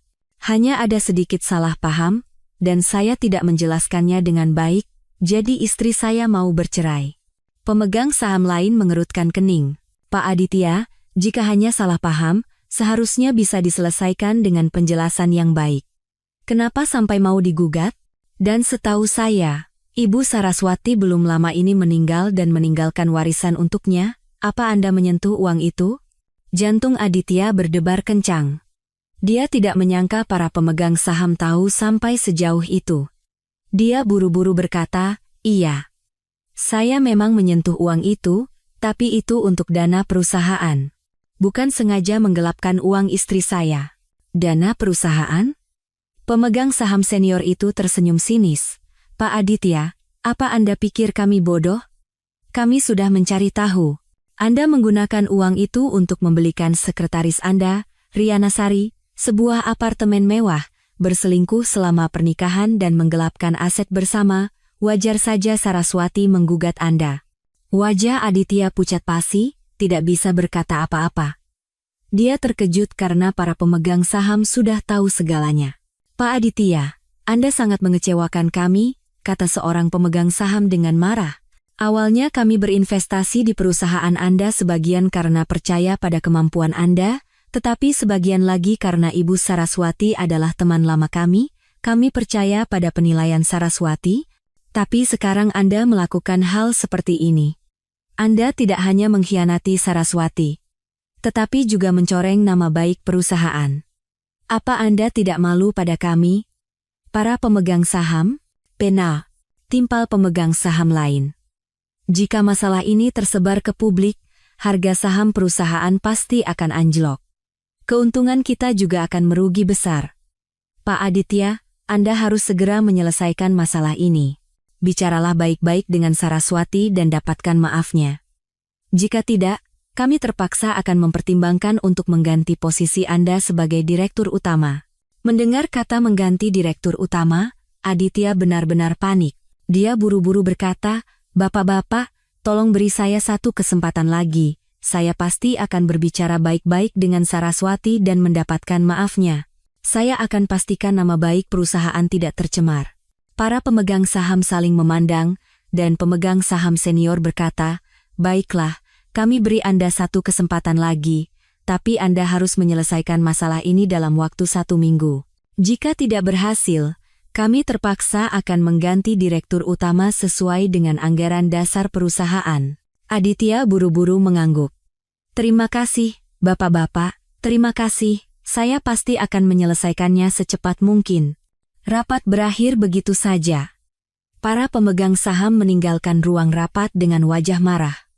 Aditya duduk sendirian di ruang rapat, seluruh tubuhnya gemetar. Sekarang dia tidak hanya harus menghadapi gugatanku, tetapi juga tekanan dari para pemegang saham. Jika dalam 1 minggu dia tidak bisa menyelesaikan masalah denganku, dia akan kehilangan posisinya sebagai direktur utama. Dia harus segera menemukanku, bernegosiasi, dan meminta maaf, apapun taruhannya. Aditya mengambil ponselnya, mencoba menelepon dan mengirim pesan WhatsApp lagi, tetapi tetap tidak terhubung. Dia terpaksa menyuruh Pak Budi untuk mencari tahu tempat-tempat yang mungkin kudatangi, seperti kafe atau toko buku yang dulu sering kukunjungi, dan makam ibuku. Namun, Pak Budi mencari seharian penuh tanpa menemukan jejakku. Aditya benar-benar putus asa. Dia duduk di kantornya, menatap keluar jendela, dan tanpa sadar meneteskan air mata. Kali ini, dia tahu dia benar-benar akan kehilangan segalanya. Istri, keluarga, perusahaan, reputasi. Semua yang pernah dimilikinya kini terancam lenyap. Aku dan Maya menonton film, lalu pulang ke rumahnya. Malam harinya, aku mendapat telepon dari Pak Tirtayasa. Gugatan telah diterima oleh pengadilan, dan perintah pemeriksaan juga sudah dikeluarkan. Minggu depan, mereka sudah bisa memeriksa informasi apartemen mewah atas nama Riana di kantor BPN. Mendengar kabar itu, aku sangat senang. "Terima kasih, Pak Pengacara. Anda sudah bekerja keras." "Sama-sama. Ini sudah tugas saya," kata Pak Tirtayasa. "Ibu Saraswati, pihak Pak Aditya mungkin akan mencoba melakukan negosiasi. Jika Ibu tidak ingin menemuinya, saya bisa mewakili Ibu untuk berbicara. Ibu tidak perlu menemuinya secara langsung." "Baik, saya mengerti. Jika dia menawarkan negosiasi, saya akan memintanya untuk menghubungi Bapak." Setelah menutup telepon, hatiku dipenuhi harapan. Aku tahu keadilan yang menjadi hakku akan segera terwujud. Aditya dan Riana, mereka pasti akan menerima hukuman yang setimpal atas perbuatan jahat mereka. Malam itu, berbaring di tempat tidur, aku tidur dengan cepat. Dalam mimpiku, aku kembali ke universitas, berdiri di depan kelas, mengajar bahasa Jerman kepada mahasiswa. Semua mahasiswa mendengarkan penjelasanku dengan serius. Wajah mereka dihiasi senyum bahagia. Aku tahu, inilah kehidupan yang kuinginkan. Kehidupan yang sederhana, tetapi penuh dan bermakna. Aku percaya, jika aku bisa melewati masa sulit ini, hidupku pasti akan menjadi lebih baik. Dan Aditya, dia akan membayar mahal atas perbuatannya. Seminggu kemudian, aku mendapat telepon dari Pak Tirtayasa. Dia berhasil mendapatkan informasi properti apartemen mewah atas nama Riana. Aku dan Maya bergegas ke kantor hukum. Pak Tirtayasa menyerahkan dokumen itu kepada kami. Ibu Saraswati, apartemen ini dibeli 3 bulan yang lalu dengan harga total 3,5 miliar rupiah, dibayar tunai penuh. Rekening pembayarannya memang dari rekening kerabat jauh Pak Aditya, dan di sertifikat kepemilikan hanya tercantum nama Riana Sari. Ini sudah cukup untuk membuktikan bahwa apartemen ini dibeli oleh Pak Aditya menggunakan harta bersama. Ibu Saraswati berhak menuntut pengembaliannya. Melihat informasi di dokumen itu, batu besar di hatiku akhirnya terangkat. Bukti sudah jelas, Aditya tidak bisa mengelak lagi. Maya pun tersenyum. Bagus sekali. Sekarang buktinya sudah sekuat ini, Aditya tidak akan bisa lolos. Saras, kali ini kita harus buat dia bangkrut. Pak Tirtayasa juga mengangguk. Benar, Bu Saras. Sekarang kita tidak hanya punya bukti penggelapan aset oleh Pak Aditya, kita juga bisa mengajukan permohonan pemeriksaan riwayat pesan dan telepon antara dia dan Riana ke pengadilan untuk membuktikan perzinahan lebih lanjut. Peluang kita untuk menang sangat tinggi, jadi tenang saja. Keluar dari kantor hukum, suasana hatiku sangat baik. Untuk merayakan selesainya pengumpulan bukti, aku dan Maya memutuskan untuk makan di restoran mewah. Saat makan, Maya berkata, "Saras, setelah kau memenangkan gugatan cerai dan mendapatkan kembali hartamu, mulailah bekerja lagi. Dengan pendidikan dan kemampuanmu, kau pasti bisa mendapatkan pekerjaan yang bagus." Aku mengangguk. Iya, aku juga berpikir begitu. Aku ingin menjadi dosen di universitas atau penerjemah di perusahaan asing. Itu semua adalah pekerjaan yang dulu kuimpikan. Itu bagus sekali, kata Maya gembira. Nanti kalau kau sudah dapat pekerjaan, kita adakan pesta perayaan yang lebih besar lagi. Sementara itu, Aditya yang berada di bawah tekanan para pemegang saham, setiap hari mencariku seperti orang gila. Dia menyuruh Pak Budi menyisir semua tempat yang mungkin kudatangi, bahkan memasang pengumuman orang hilang di internet, tetapi tidak ada kabar tentangku. Batas waktu 1 minggu hampir habis, Aditya semakin cemas. Dia tahu jika dia tidak bisa menemukanku, para pemegang saham benar-benar akan mengganti posisinya, dan saat itu dia benar-benar akan kehilangan segalanya. Malam itu, dengan secercah harapan terakhir, Aditya pulang ke rumah yang dulu penuh tawa tetapi kini kosong. Dia membuka pintu. Rumah itu gelap gulita, hanya cahaya bulan samar yang masuk dari jendela ruang tamu. Dia meraba-raba mencari saklar lampu. Melihat perabotan yang familiar, hatinya terasa pedih. Dulu, di saat seperti ini, aku pasti sudah menyiapkan makan malam dan menunggunya. Tapi sekarang, hanya udara dingin dan keheningan yang menyambutnya. Aditya berjalan ke ruang tamu dan menemukan sebuah amplop putih di atas meja. Di amplop itu tertulis, "Untuk Aditya Wijaya." Jantungnya berdebar kencang, dia buru-buru membuka amplop itu. Di dalamnya ada surat perjanjian cerai dan secarik catatan. Di surat perjanjian cerai tertulis dengan jelas, "Saya, Saraswati, dengan ini mengajukan permohonan cerai dari suami saya, Aditya Wijaya, atas dasar perzinahan dan penggelapan harta bersama selama masa pernikahan yang telah merusak kepercayaan di antara kami secara serius. Aditya Wijaya harus mengembalikan dana pembelian apartemen yang disembunyikan sebesar 3,5 miliar rupiah serta dana transfer tambahan sebesar 300 juta rupiah dan membayar uang pesangon sebesar 1 miliar rupiah kepada Saraswati." Di catatan itu, dengan tulisan tanganku, tertulis, "Aditya, ini penawaran terakhirku, jika kau menandatanganinya dalam 3 hari, kita bisa bercerai dengan damai, dan aku akan mencabut gugatanku. Jika tidak, kita bertemu di pengadilan. Saat itu, kau mungkin tidak hanya akan kehilangan harta, tetapi juga reputasi, bahkan perusahaanmu. Pikirkan baik-baik." Tangan Aditya yang memegang surat perjanjian cerai dan catatan itu gemetar hebat. Air matanya tumpah. Dia tahu, aku telah memberinya kesempatan terakhir. Jika dia melewatkan kesempatan ini, semuanya benar-benar tidak akan bisa diperbaiki. Tapi dia tidak bisa menerimanya begitu saja. Dia tidak mau bercerai, tidak mau kehilangan keluarga ini, dan yang terpenting, tidak mau kehilanganku. Dia buru-buru mengambil ponselnya dan meneleponku, tetapi tetap tidak tersambung. Dia mencoba mengirim pesan WhatsApp, tetapi statusnya masih terblokir. Aditya terduduk lemas di sofa, menatap surat perjanjian cerai dengan penyesalan yang mendalam. Dia menyesal telah memulai hubungan dengan Riana, menggelapkan aset, dan tidak menghargai aku serta keluarga ini. Saat itu, ponselnya berdering. Riana Sari. Aditya mengerutkan kening dan mengangkat telepon. Suara Riana terdengar seperti habis menangis. Sayang, kenapa akhir-akhir ini tidak menghubungiku? Telepon tidak diangkat, WhatsApp tidak dibalas. Apa kau sudah tidak peduli padaku lagi? Aditya berkata dengan kesal. Aku tidak punya waktu untuk bicara soal itu sekarang. Aku sibuk.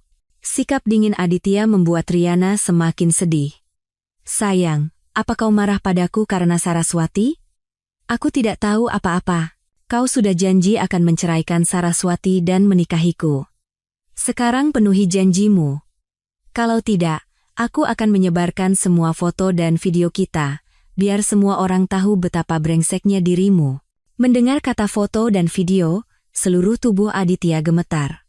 Riana, kau keterlaluan. Aku sudah cukup pusing, kenapa kau menambah masalah? Coba saja kau sebarkan, aku tidak akan tinggal diam. Tidak akan tinggal diam? Riana tertawa sinis. Sayang, kau bahkan tidak bisa mengurus dirimu sendiri, apa kau punya waktu untuk menguruskanku? Dengar baik-baik, ceraikan Saraswati sekarang juga dan nikahi aku, atau aku akan langsung menyebarkan semua bukti itu. Kita hancur bersama-sama. Aditya menutup telepon dan membanting ponselnya ke lantai. Layarnya pecah berkeping-keping, dia benar-benar menemui jalan buntu. Di satu sisi, ada ultimatum dariku. Di sisi lain, ada ancaman dari Riana. Dan juga tekanan dari para pemegang saham. Dia tidak tahu harus berbuat apa. Dia duduk di sofa, tidak tidur semalaman. Keesokan paginya, melihat matahari terbit perlahan dari balik jendela, dia mengambil keputusan. Dia harus menemuiku, meminta maaf secara langsung, dan memohon pengampunan, apapun taruhannya. Aditya mencuci muka, mengenakan pakaian bersih, dan keluar rumah. Dia menuju ke pemakaman ibuku. Dia berpikir mungkin aku ada di sana. Benar saja, saat dia baru masuk ke gerbang pemakaman, dia melihat sosok punggung yang familiar. Itu aku. Aku sedang berdiri di depan nisan ibuku, memegang seikat bunga krisan putih. Jantung Aditya berdebar kencang. Dia berlari dan memelukku dari belakang. Suaranya serak. Saras, aku salah. Tolong maafkan aku. Aku tidak mau bercerai denganmu. Mari kita mulai lagi. Pulanglah ke rumah, kumohon. Aku terkejut dengan tindakan tiba-tiba Aditya, mendorongnya menjauh, dan mundur selangkah. Aku berkata dengan dingin, Aditya, kenapa kau bisa ada di sini? Aditya menatapku sambil menangis. Saras, kau tidak tahu betapa aku mencarimu. Aku salah. Aku salah telah berselingkuh dengan Riana, menggelapkan aset, dan meremehkanmu. Semuanya salahku. Tolong beri aku satu kesempatan lagi. Aku akan berubah. Aku akan memperlakukanmu dengan baik dan menjaga keluarga kita. Melihat penampilan Aditya yang menyedihkan, hatiku tidak merasa kasihan sedikit pun. Yang terlintas hanyalah, kenapa tidak dari dulu? Aku menggeleng. Aditya, sudah terlambat. Aku sudah memberimu kesempatan. Kau sendiri yang menyia-nyiakannya, hubungan kita sudah tidak mungkin. Tidak, belum terlambat, kata Aditya panik. Saras, aku akan tanda tangani, aku akan penuhi semua isi perjanjian cerai itu, kumohon, jangan ceraikan aku, jangan tinggalkan aku. Sudah kubilang tidak mungkin, kataku tegas. Aditya, perasaan di antara kita sudah hancur. Meskipun dipaksakan bersama, kita tidak akan bahagia. Tanda tangani saja. Mari kita berpisah dengan baik. Setelah itu, aku berbalik dan berjalan pergi. Aku tidak menoleh ke belakang sama sekali. Aditya menatap punggungku, terduduk di tanah, dan menangis tersedu-sedu. Kali ini, dia tahu dia benar-benar telah kehilanganku. Dia telah kehilangan wanita yang pernah mencintainya dengan sepenuh hati, dan keluarga yang seharusnya bahagia dan sempurna. Dan semua ini adalah akibat dari perbuatannya sendiri. Setelah meninggalkan pemakaman, aku langsung pulang ke rumah Maya. Begitu aku membuka pintu, Maya berlari menghampiriku. "Saras, dari mana saja kau? Kenapa pulang selarut ini?" Kukira terjadi sesuatu. Aku menceritakan pertemuanku dengan Aditya kepada Maya. Setelah mendengar semuanya, Maya memukul meja dengan marah. "Aditya, si brengsek itu, dalam situasi seperti ini masih mencoba membujukmu. Benar-benar tidak tahu malu. Untung saja hatimu tidak luluh. Kalau tidak, dia akan menyakitimu lagi." "Hatiku tidak akan luluh lagi," aku menggeleng. "Aku sudah menghubungi Pak Tirtayasa. Jika Aditya tidak menandatangani dalam 3 hari, kita akan melanjutkan sidang sesuai jadwal dan menerima putusan pengadilan." Maya mengangguk. "Ya, begitu seharusnya. Jangan beri dia kesempatan lagi." Selama 2 hari berikutnya, aku menyiapkan dokumen-dokumen yang diperlukan untuk persidangan sambil mulai menulis riwayat hidup. Aku melamar ke beberapa posisi dosen bahasa Jerman di universitas dan posisi penerjemah di perusahaan asing. Mengejutkan, keesokan harinya, sebuah universitas ternama menghubungiku dan memintaku datang untuk wawancara minggu depan. Aku sangat senang, dan Maya juga ikut senang untukku. "Lihat, Saras. Siapa yang akan menolak orang berbakat sepertimu? Wawancaranya pasti akan sukses. Setelah kau dapat pekerjaan, kita bisa benar-benar memutuskan hubungan dengan si sampah Aditya itu dan memulai hidup baru." Sementara itu, Aditya yang kembali dari pemakaman, mengurung diri di rumah, tidak makan dan tidak minum. Dia menatap surat perjanjian cerai di atas meja, diliputi amarah dan keputusasaan. Dia tidak mau menandatanganinya, tetapi takut aku akan benar-benar membawanya ke pengadilan. Jika itu terjadi, dia tidak hanya akan kehilangan harta dan reputasi, tetapi juga perusahaannya. Saat dia sedang bimbang, bel pintu berbunyi. Aditya mengira itu aku dan bergegas membuka pintu. Tetapi di depan pintu berdiri Riana Sari. Riana mengenakan gaun merah dengan wajah penuh amarah. Begitu melihat Aditya, dia mendorongnya dan masuk ke dalam rumah, berteriak, "Aditya, apa maumu sebenarnya? Telepon tidak diangkat, WhatsApp tidak dibalas. Apa kau tidak jadi menceraikan Saraswati?" Aditya mengerutkan kening. "Bagaimana kau bisa ke sini? Siapa yang menyuruhmu datang? Kalau aku tidak datang, kau akan terus menghindariku, kan?" Riana berjalan ke ruang tamu, melihat surat perjanjian cerai di atas meja, mengambilnya, membacanya sekilas, lalu membantingnya ke lantai dengan marah. "Aditya, jadi kau mau bercerai baik-baik dengan Saraswati? Apa kau lupa janjimu padaku? Kau bilang akan menceraikannya dan menikahiku. Apa maksudnya ini? Kau mempermainkanku?" Aditya mengambil surat perjanjian cerai yang jatuh dan berkata dengan kesal, "Aku tidak punya waktu untuk membahas ini denganmu. Cepat keluar. Jangan ganggu aku di sini, aku tidak mau keluar." Riana mulai menangis. "Aditya, aku sudah banyak berkorban untukmu. Aku bahkan memutuskan hubungan dengan orang tuaku. Sekarang kau mau meninggalkanku? Beraninya kau melakukan ini padaku?" Melihat Riana menangis, Aditya semakin kesal. "Kapan aku bilang mau meninggalkanmu? Aku sedang dalam situasi sulit sekarang. Setelah masalah dengan Saraswati selesai, aku pasti akan bersamamu. Tunggulah. Aku tidak bisa menunggu lagi." Riana menghapus air matanya menatap tajam. "Aditya, aku hamil. Sudah 2 bulan. Anak ini anakmu. Kau harus bertanggung jawab. Ceraikan Saraswati sekarang juga dan nikahi aku, atau aku akan membawa anak ini ke kantormu dan membuat keributan, biar semua orang tahu betapa tidak bermoralnya dirimu." Mendengar kata hamil, Aditya membeku di tempat. Dia menatap perut Riana dengan tak percaya. "Apa? Hamil? Benarkah?" "Tentu saja benar." Riana mengelus perutnya. "Aku sudah periksa ke rumah sakit. Dokter bilang anak ini sehat. Aditya, ini anakmu. Kau harus bertanggung jawab pada kami. Ceraikan Saraswati sekarang juga. Kalau tidak, aku akan membuat keributan di kantormu dan menggugatmu ke pengadilan." Pikiran Aditya menjadi kacau. Riana hamil. Ini benar-benar bencana di atas bencana. Jika Riana benar-benar datang ke kantor dan membuat keributan atau menggugatnya, dia tidak hanya akan hancur di perusahaan, tetapi juga di mata masyarakat. Dia menarik napas dalam-dalam, berusaha keras untuk tetap tenang.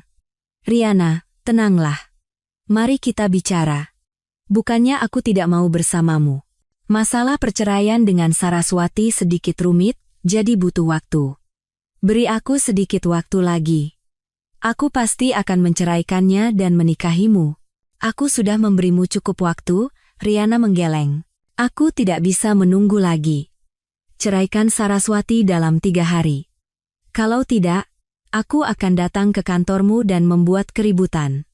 Aku selalu menepati kata-kataku. Setelah itu, Riana berbalik dan pergi. Di depan pintu, dia menoleh ke arah Aditya. Aditya, jangan coba-coba membohongiku. Aku akan mengawasimu. Jika dalam 3 hari kau belum menceraikan Saraswati, bersiaplah untuk menanggung akibatnya. Setelah Riana pergi, Aditya terduduk lemas di sofa, hatinya dipenuhi keputusasaan. Di satu sisi, ada ultimatum dariku. Di sisi lain, ada ancaman dari Riana. Tekanan dari para pemegang saham. Dan sekarang, anak yang belum lahir. Dia hampir gila. Dia tidak tahu harus berbuat apa. Dia mengambil ponselnya dan menelepon Pak Chandra, wakil direkturnya, untuk meminta bantuan. Pak Chandra mengangkat telepon, mendengarkan situasi Aditya, dan menghela napas. Pak Direktur, dalam situasi seperti ini, saya juga tidak bisa berbuat apa-apa. Nyonya Saraswati sangat tegas, Riana mengancam dengan kehamilannya, dan para pemegang saham mendesak penyelesaian masalah. Bapak benar-benar dalam posisi terjepit. Aditya berkata dengan cemas, lalu apa yang harus kulakukan? Apa aku harus menceraikan Saraswati dan menikahi Riana? Tapi aku tidak mau menceraikan Saraswati. Aku masih mencintainya. Pak Direktur, sekarang bukan saatnya mengikuti keinginan Bapak, kata Pak Chandra. Jika Riana benar-benar datang ke kantor dan membuat keributan atau menggugat, reputasi perusahaan akan hancur total, dan harga saham akan anjlok. Saat itu, kita semua akan tamat. Menurut saya, sebaiknya Bapak ceraikan Nyonya Saraswati dulu untuk menenangkan Riana dan menyelesaikan krisis di depan mata. Aditya terdiam. Perkataan Pak Chandra benar. Jika Riana benar-benar membuat keributan di kantor, dia akan kehilangan segalanya. Dia harus menceraikanku dulu, lalu memikirkan cara untuk mendapatkanku kembali. Aditya mengambil surat perjanjian cerai di atas meja. Setelah ragu-ragu cukup lama, dia akhirnya menandatangani namanya. Melihat tanda tangannya sendiri, dia menangis. Dia tahu, dengan tanda tangan ini, dia telah benar-benar kehilanganku. Dia telah kehilangan wanita yang pernah mencintainya dengan sepenuh hati. Setelah menandatangani, Aditya menelepon Pak Budi dan memintanya mengantarkan surat perjanjian cerai itu ke kantor hukum Pak Tirtayasa. Pak Budi mengangkat telepon dan menghela napas. Pak Direktur, apa Bapak benar-benar sudah memutuskan? Dengan tanda tangan ini, Bapak dan Nyonya akan menjadi orang asing. Aditya berkata dengan suara serak, sudah kuputuskan, cepat antarkan. Setelah menutup telepon, Aditya duduk di sofa, menatap ruangan yang kosong dengan perasaan hampa. Dia tidak tahu bahwa keputusannya saat ini, alih-alih menyelesaikan masalah, justru akan menjerumuskannya ke dalam kesulitan yang lebih besar. Keesokan harinya setelah Aditya menandatangani, aku mendapat telepon dari Pak Tirtayasa. Dia memberitahu bahwa Aditya telah menandatangani surat perjanjian cerai dan surat itu sudah dikirim ke kantornya. Aku dan Maya bergegas ke kantor hukum. Melihat tanda tangan Aditya di surat perjanjian cerai, aku menghela napas lega. Pak Tirtayasa tersenyum. Ibu Saraswati, selamat. Sekarang kita bisa pergi ke kantor urusan agama untuk mendaftarkan perceraian, dan Anda bisa mendapatkan kembali harta Anda. Terima kasih, Pak Pengacara, kataku penuh syukur. Selama ini Anda sudah bekerja keras. Sama-sama. Ini sudah tugas saya. Pak Tirtayasa tersenyum. Sebaiknya kita segera mendaftarkan perceraian. Jangan menunda-nunda. Aku mengangguk. Hatiku dipenuhi harapan. Aku tahu aku akan segera terbebas sepenuhnya dari Aditya dan memulai hidup baru. Tapi aku tidak tahu, masalahnya tidak akan berakhir semudah itu. Tepat sehari sebelum aku akan pergi ke Kua untuk mendaftarkan perceraian, Pak Tirtayasa tiba-tiba menelepon. Katanya, Aditya berubah pikiran dan tidak mau pergi mendaftarkan perceraian. Aku tertegun sejenak. Pak pengacara, apa maksudnya? Aditya kan sudah menandatangani. Kenapa dia tiba-tiba berubah pikiran? Pak Tirtayasa menghela napas. Ibu Saraswati, menurut pengakuan Pak Aditya, Riana Sari sedang mengandung anaknya. Riana mengancam akan membuat keributan di kantor jika dia menceraikan ibu. Jadi, dia terpaksa berubah pikiran. Dia juga bilang akan memberikan kompensasi lebih banyak pada ibu dan memohon satu kesempatan lagi, meminta agar tidak diceraikan. Mendengar itu, aku tertawa sinis. Aditya, sampai saat ini masih mencoba menipuku. Benar-benar konyol. Aku berkata dengan tegas, Pak pengacara, saya tidak akan memberinya kesempatan lagi. Dia sudah menandatangani, dan surat perjanjian cerai itu sudah sah. Dia harus mendaftarkan perceraian dengan saya. Jika dia menolak, mari kita ajukan gugatan ke pengadilan untuk menuntut pelaksanaan paksa. Baik, saya mengerti. Saya akan segera menyiapkan dokumen untuk mengajukan gugatan agar Pak Aditya melaksanakan perjanjian dan mendaftarkan perceraian dengan Anda. Setelah menutup telepon, Maya marah. Aditya, si brengsek itu benar-benar keterlaluan. Sudah tanda tangan, sekarang seenaknya membatalkan. Dan si Riana itu, benar-benar biang keladi. Saras, jangan khawatir. Kita punya Pak Tirtayasa. Dia pasti bisa membuat Aditya melaksanakan perjanjiannya. Aku mengangguk. Aku tidak khawatir. Semakin dia berulah seperti ini, semakin aku bertekad untuk bercerai dan mengambil kembali semua hakku. Mereka berdua sudah berbuat jahat, jadi mereka harus menerima hukuman yang setimpal. Aku tahu mungkin akan ada lebih banyak kesulitan di depan, tetapi aku sudah siap. Aku akan membela hak-hakku, selangkah demi selangkah, dan membuat Aditya serta Riana membayar atas perbuatan mereka. Setelah telepon dari Pak Tirtayasa, aku tidak membuang waktu dengan mengeluh. Aku dan Maya segera merapikan kembali bukti-bukti yang kami miliki. Maya meletakkan semua riwayat transaksi bank yang sudah dicetak, catatan transfer Aditya ke rekening asing, di atas meja. Aku mengeluarkan tangkapan layar percakapan yang kusimpan di ponsel. Itu adalah percakapan WhatsApp antara Aditya dan kerabat jauhnya akhir tahun lalu. Di dalamnya tertulis dengan jelas, tolong transfer uang ini ke Riana, jangan sampai Saraswati tahu. Apa bukti-bukti ini cukup? Tanya Maya sambil menunjuk catatan transfer besar dan percakapan dengan kerabat itu. Ini sudah bukti yang tidak bisa dibantah, kan? Aku mengangguk, lalu teringat sesuatu. Benar. Waktu itu di bank, petugas bilang di rekening kerabat Aditya itu ada beberapa kali setoran masuk dari Riana dalam beberapa bulan terakhir. Jumlahnya tidak besar, tapi sangat sering. Menurut Pak Tirtayasa, ini bisa jadi trik Riana untuk mengembalikan sebagian uang seolah-olah untuk menyamarkan sumber dana pembelian apartemen. Ini juga harus ditambahkan sebagai bukti. Saat kami sedang berdiskusi, ponselku berdering. Pak Tirtayasa. Dia mengatakan telah memeriksa catatan rumah sakit tempat Riana Sari mengaku melakukan tes kehamilan, dan memintaku datang ke kantor hukum jika ada waktu. Aku dan Maya bergegas bersiap dan berangkat. Setibanya di kantor, Pak Tirtayasa menyerahkan selembar hasil tes laboratorium. Ibu Saraswati, lihat ini. Memang benar Riana Sari melakukan tes kehamilan di rumah sakit. Tapi di hasil tes tertulis status kehamilan tidak terkonfirmasi. Dan kunjungan terakhirnya ke rumah sakit adalah sebulan yang lalu, setelah itu tidak pernah datang lagi. Yang lebih penting, saya menyuruh orang memeriksa riwayat medisnya, dan dia pernah menjalani operasi kuret setengah tahun yang lalu. Dokter menyarankannya untuk tidak hamil setidaknya selama setengah tahun, karena bisa sangat berbahaya bagi tubuhnya. Aku memegang hasil tes itu dan seketika mengerti segalanya. Riana Sari tidak hamil, dia telah menipu Aditya. Maya yang juga melihat hasil tes itu menjadi marah. Perempuan bernama Riana ini benar-benar jahat. Menipu Aditya dengan kehamilan palsu dan bahkan mengancamnya. Dia benar-benar pantas dihukum. Pak Tirtayasa berkata, sekarang kita punya hasil tes ini, kita bisa membuktikan bahwa Riana Sari berbohong. Karena Aditya berubah pikiran karena ancaman kehamilan palsu Riana, kita bisa menggunakan poin ini di pengadilan untuk menyatakan bahwa pembatalannya tidak sah dan menuntut pelaksanaan paksa perjanjian cerai.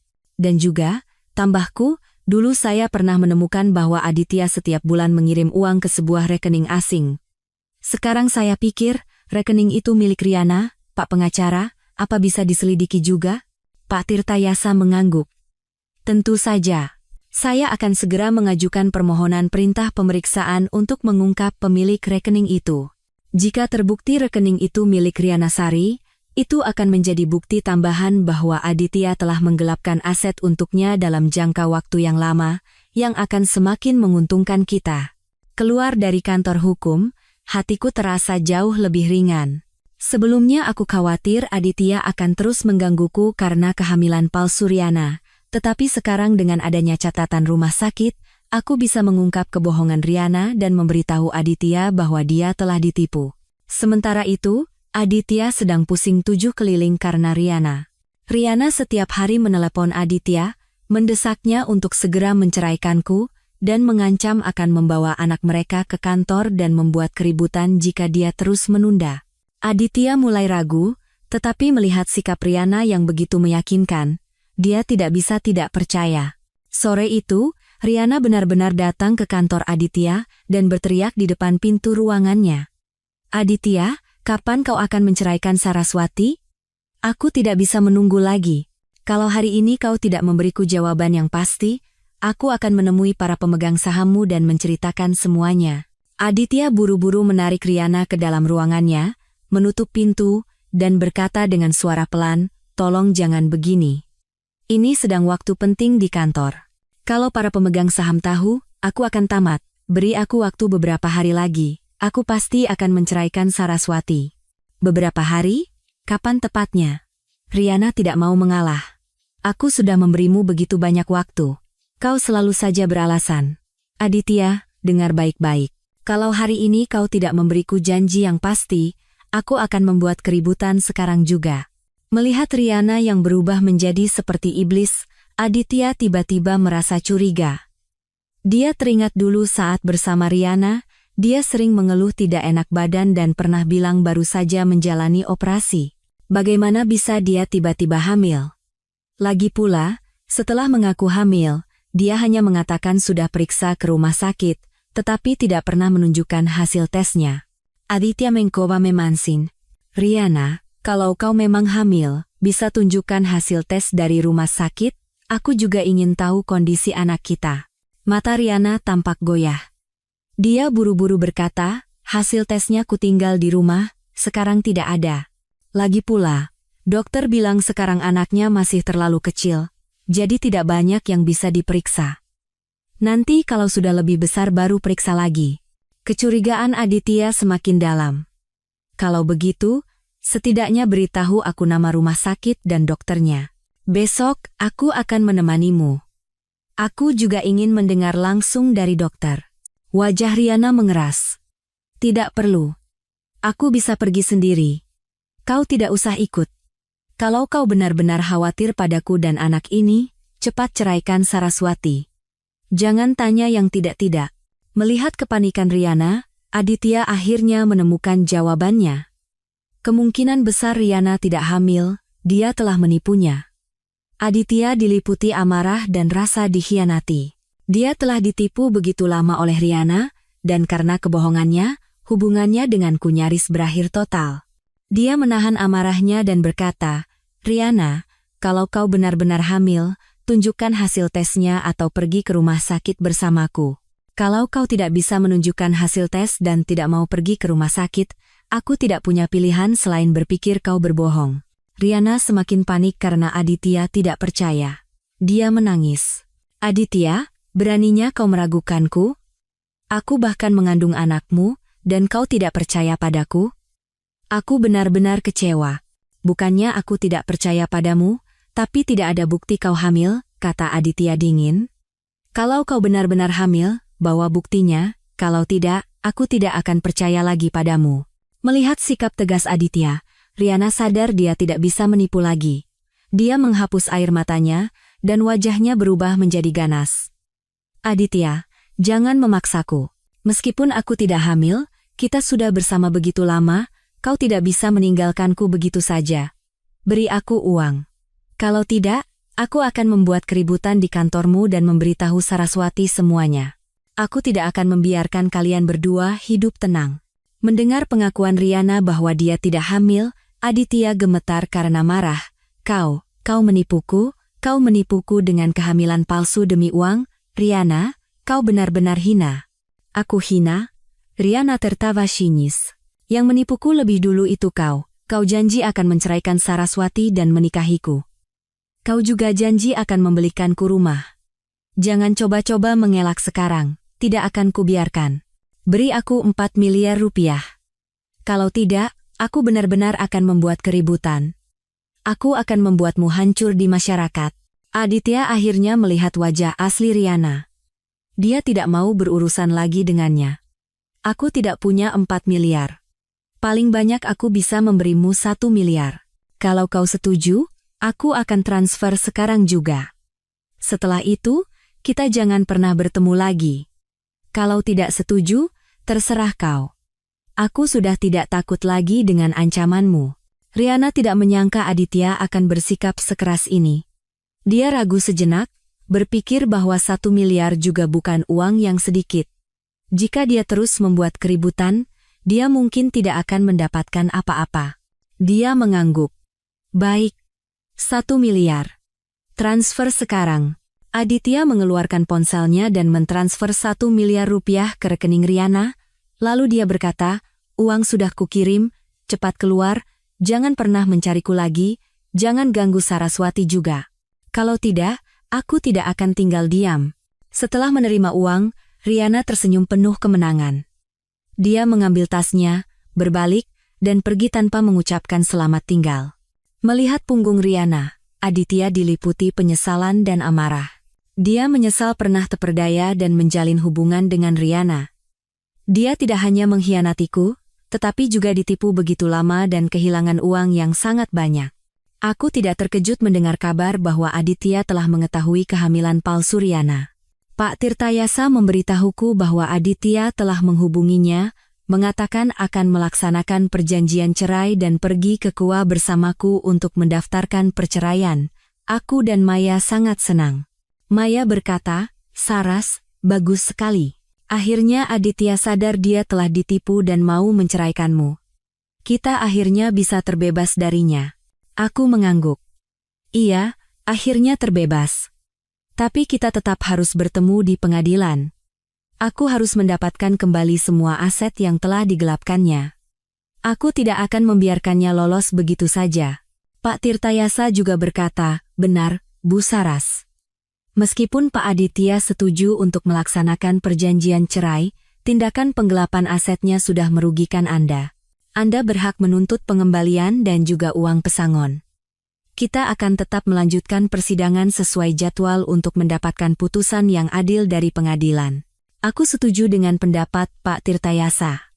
Meskipun Aditya setuju untuk bercerai, aku tidak bisa memaafkannya begitu saja.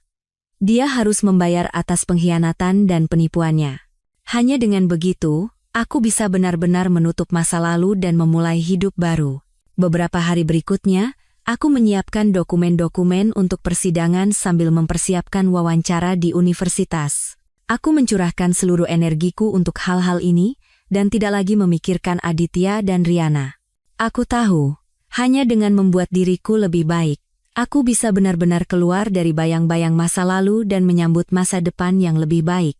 Hari wawancara, aku mengenakan pakaian rapi, dengan senyum percaya diri, masuk ke ruang wawancara universitas. Para pewawancara mengajukan banyak pertanyaan tentang pendidikan bahasa Jerman dan penelitian akademis, dan aku menjawabnya dengan tenang. Setelah wawancara selesai, para pewawancara terlihat sangat puas dan mengatakan akan memberitahu hasilnya secepat mungkin. Keluar dari ruang wawancara, hatiku dipenuhi harapan. Aku tahu, apapun hasilnya, aku sudah mengambil langkah baru. Kehidupan baruku sudah dimulai. 3 hari setelah wawancara, aku menerima surat penerimaan dari universitas. Aku diminta untuk mulai bekerja pada hari Senin minggu depan. Melihat surat itu, aku sangat gembira hingga hampir melompat. Maya memelukku dan bersorak. Saras, bagus sekali. Kau akhirnya bisa melakukan pekerjaan yang kau sukai lagi. Aku memegang surat penerimaan itu dan berterima kasih dalam hati. Terima kasih atas bantuan Pak Tirtayasa, dukungan Maya, dan terutama, terima kasih pada diriku sendiri yang tidak menyerah karena kegagalan pernikahan, tetapi bangkit kembali dan memilih untuk mengejar kehidupan yang kuinginkan. Sehari sebelum aku mulai bekerja, aku mendapat telepon dari Pak Tirtayasa. Tanggal sidang telah ditetapkan minggu depan, jadi aku harus bersiap. Dia juga memberitahu bahwa Aditya akhir-akhir ini terus menghubunginya, ingin bertemu denganku secara terpisah untuk bernegosiasi. Dia menawarkan untuk mengurangi proporsi pembagian harta dengan memberikan uang kompensasi tambahan. Tanpa berpikir, aku menolaknya. Pak pengacara, saya tidak butuh uang kompensasinya. Saya hanya ingin mendapatkan kembali apa yang menjadi hak saya. Dia telah berselingkuh dan menggelapkan aset, jadi dia harus bertanggung jawab. Saya tidak akan memberikan keringanan apapun. Pak Tirtayasa berkata, baik, Bu Saras. Kalau begitu, kita akan melanjutkan persidangan sesuai jadwal untuk mendapatkan putusan yang adil dari pengadilan. Sehari sebelum sidang, Aditya tiba-tiba meneleponku. Aku ragu sejenak, lalu mengangkatnya. Dari seberang telepon, suara Aditya terdengar sangat serak dan lelah. Saras, besok sidang. Bisakah kita bertemu sebentar? Ada yang ingin kubicarakan. Aku berpikir sejenak, lalu berkata, baik, kita bertemu di kafe dekat pengadilan, jam 3 sore. Setelah menutup telepon, Maya bertanya dengan cemas. Saras, kau benar-benar akan menemuinya? Bagaimana kalau dia punya niat buruk? Aku tersenyum. Jangan khawatir. Aku tidak akan tertipu lagi olehnya. Aku menemuinya hanya untuk benar-benar mengakhiri semuanya. Untuk menunjukkan padanya bahwa aku bukan orang yang bisa diremehkan. Pukul 3 sore, aku tiba di kafe tepat waktu. Aditya sudah ada di sana. Dia duduk di dekat jendela, mengenakan setelan hitam, rambutnya disisir rapi, tetapi wajahnya tetap pucat dan kuyu. Melihatku, Aditya buru-buru berdiri dan mencoba menarik kursi untukku, tetapi aku langsung duduk di seberangnya. Kalau ada yang mau dibicarakan, katakan saja. Aditya tertegun sejenak, lalu perlahan duduk kembali. Saras, aku salah. Aku salah telah berselingkuh dengan Riana, menggelapkan aset, dan terutama, meremehkanmu. Semuanya salahku. Aku sudah benar-benar putus hubungan dengan Riana. Uang 1 miliar yang diambilnya dariku juga sudah kukembalikan. Uang ini semua akan kuberikan padamu sebagai kompensasi. Tolong, bisakah kau memberiku satu kesempatan lagi? Jangan ceraikan aku. Aku menatap Aditya, hatiku tidak merasakan apa-apa. Aditya, menurutmu apa gunanya mengatakan semua ini sekarang? Saat kau menyakitiku, apa kau pernah berpikir akan ada hari seperti ini? Aku sudah diterima di universitas dan akan mulai bekerja minggu depan. Kehidupan baruku sudah dimulai. Aku tidak punya niat untuk kembali. Aku tahu dulu aku banyak menyakitimu, kata Aditya panik, tapi aku bisa berubah. Aku akan memperlakukanmu dengan baik dan menjaga keluarga kita. Tolong beri aku satu kesempatan lagi. Kesempatan itu bukan tidak pernah ada. Kau sendiri yang menyia-nyiakannya. Aku mengeluarkan ponselku, membuka hasil tes rumah sakit yang dikirim Pak Tirtayasa sebelumnya dan bukti transfer Aditya kepada Riana, lalu meletakkannya di depan Aditya. Lihat, Riana tidak pernah hamil. Dia menipumu. Uang yang kau kirim padanya setiap bulan, dan harga apartemen mewah itu, totalnya lebih dari 4 miliar rupiah. Itu semua adalah harta bersama kita, kau harus mengembalikan semuanya padaku. Melihat bukti-bukti di ponsel, wajah Aditya pucat pasi. Kau sudah tahu Riana tidak hamil? Kau sudah mengumpulkan semua bukti ini? Ya. Aku sudah tahu, kataku datar. Sejak kau berbicara dengan Riana dalam bahasa Prancis di resepsi, aku tahu pernikahan kita sudah berakhir. Aku mengumpulkan bukti-bukti ini bukan untuk membalas dendam padamu. Ini untuk melindungi hak-hakku. Aku mengorbankan karier dan mimpiku untukmu. Tapi kau membalasnya seperti ini. Aku tidak bisa membiarkannya begitu saja. Aditya menatapku sambil menangis. Saras, aku benar-benar minta maaf. Aku tahu apapun yang kukatakan sekarang tidak ada gunanya, tapi aku benar-benar mencintaimu. Aku tidak mau kehilanganmu. Aku tidak mau kehilangan keluarga ini. Tolong beri aku satu kesempatan lagi. Mencintaiku? Aku tertawa sinis. Kalau kau benar-benar mencintaiku, kau tidak akan berselingkuh dengan wanita lain, kau tidak akan menggelapkan harta bersama kita. Kau tidak akan meremehkan pengorbananku. Aditya, cintamu terlalu murah. Aku tidak butuh. Besok di persidangan, aku akan menyerahkan semua bukti untuk mendapatkan putusan yang adil dari pengadilan. Bersiaplah. Setelah itu, aku berdiri, mengambil tas, dan berbalik pergi. Aditya mencoba menahanku, tetapi aku menepis tangannya dan keluar dari kafe tanpa menoleh ke belakang. Keluar dari kafe, sinar matahari menyinari tubuhku. Hangat dan cerah. Aku menarik napas dalam-dalam. Seluruh tubuhku terasa ringan.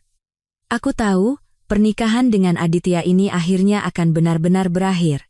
Keesokan harinya di persidangan, aku dan Pak Tirtayasa tiba di pengadilan tepat waktu. Aditya juga sudah datang. Dia duduk sendirian di kursi terdakwa, wajahnya pucat, matanya kosong. Saat sidang dimulai, Pak Tirtayasa menyerahkan semua bukti kepada hakim. Bukti transfer Aditya kepada Riana, akta jual beli apartemen mewah, hasil tes laboratorium rumah sakit, dan percakapan WhatsApp Aditya dengan kerabat jauhnya. Hakim memeriksa semua bukti, lalu bertanya kepada Aditya, terdakwa Aditya Wijaya, apakah semua bukti yang diajukan oleh penggugat benar? Apakah ada pembelaan lain?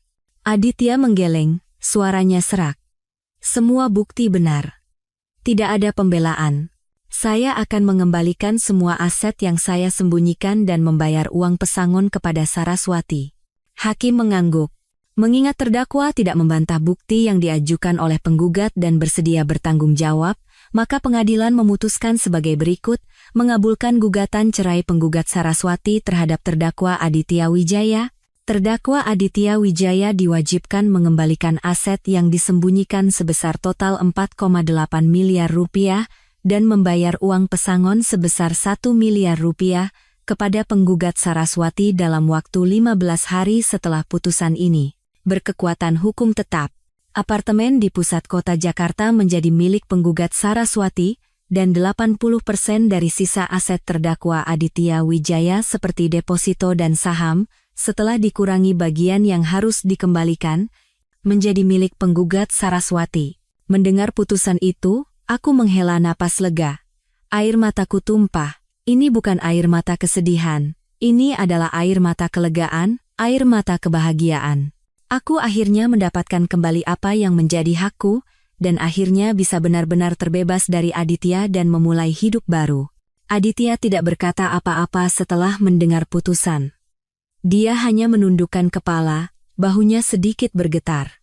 Kali ini, dia tahu dia benar-benar telah kehilangan segalanya. Keluar dari pengadilan, Maya berlari menghampiriku dan memelukku. Saras, bagus sekali.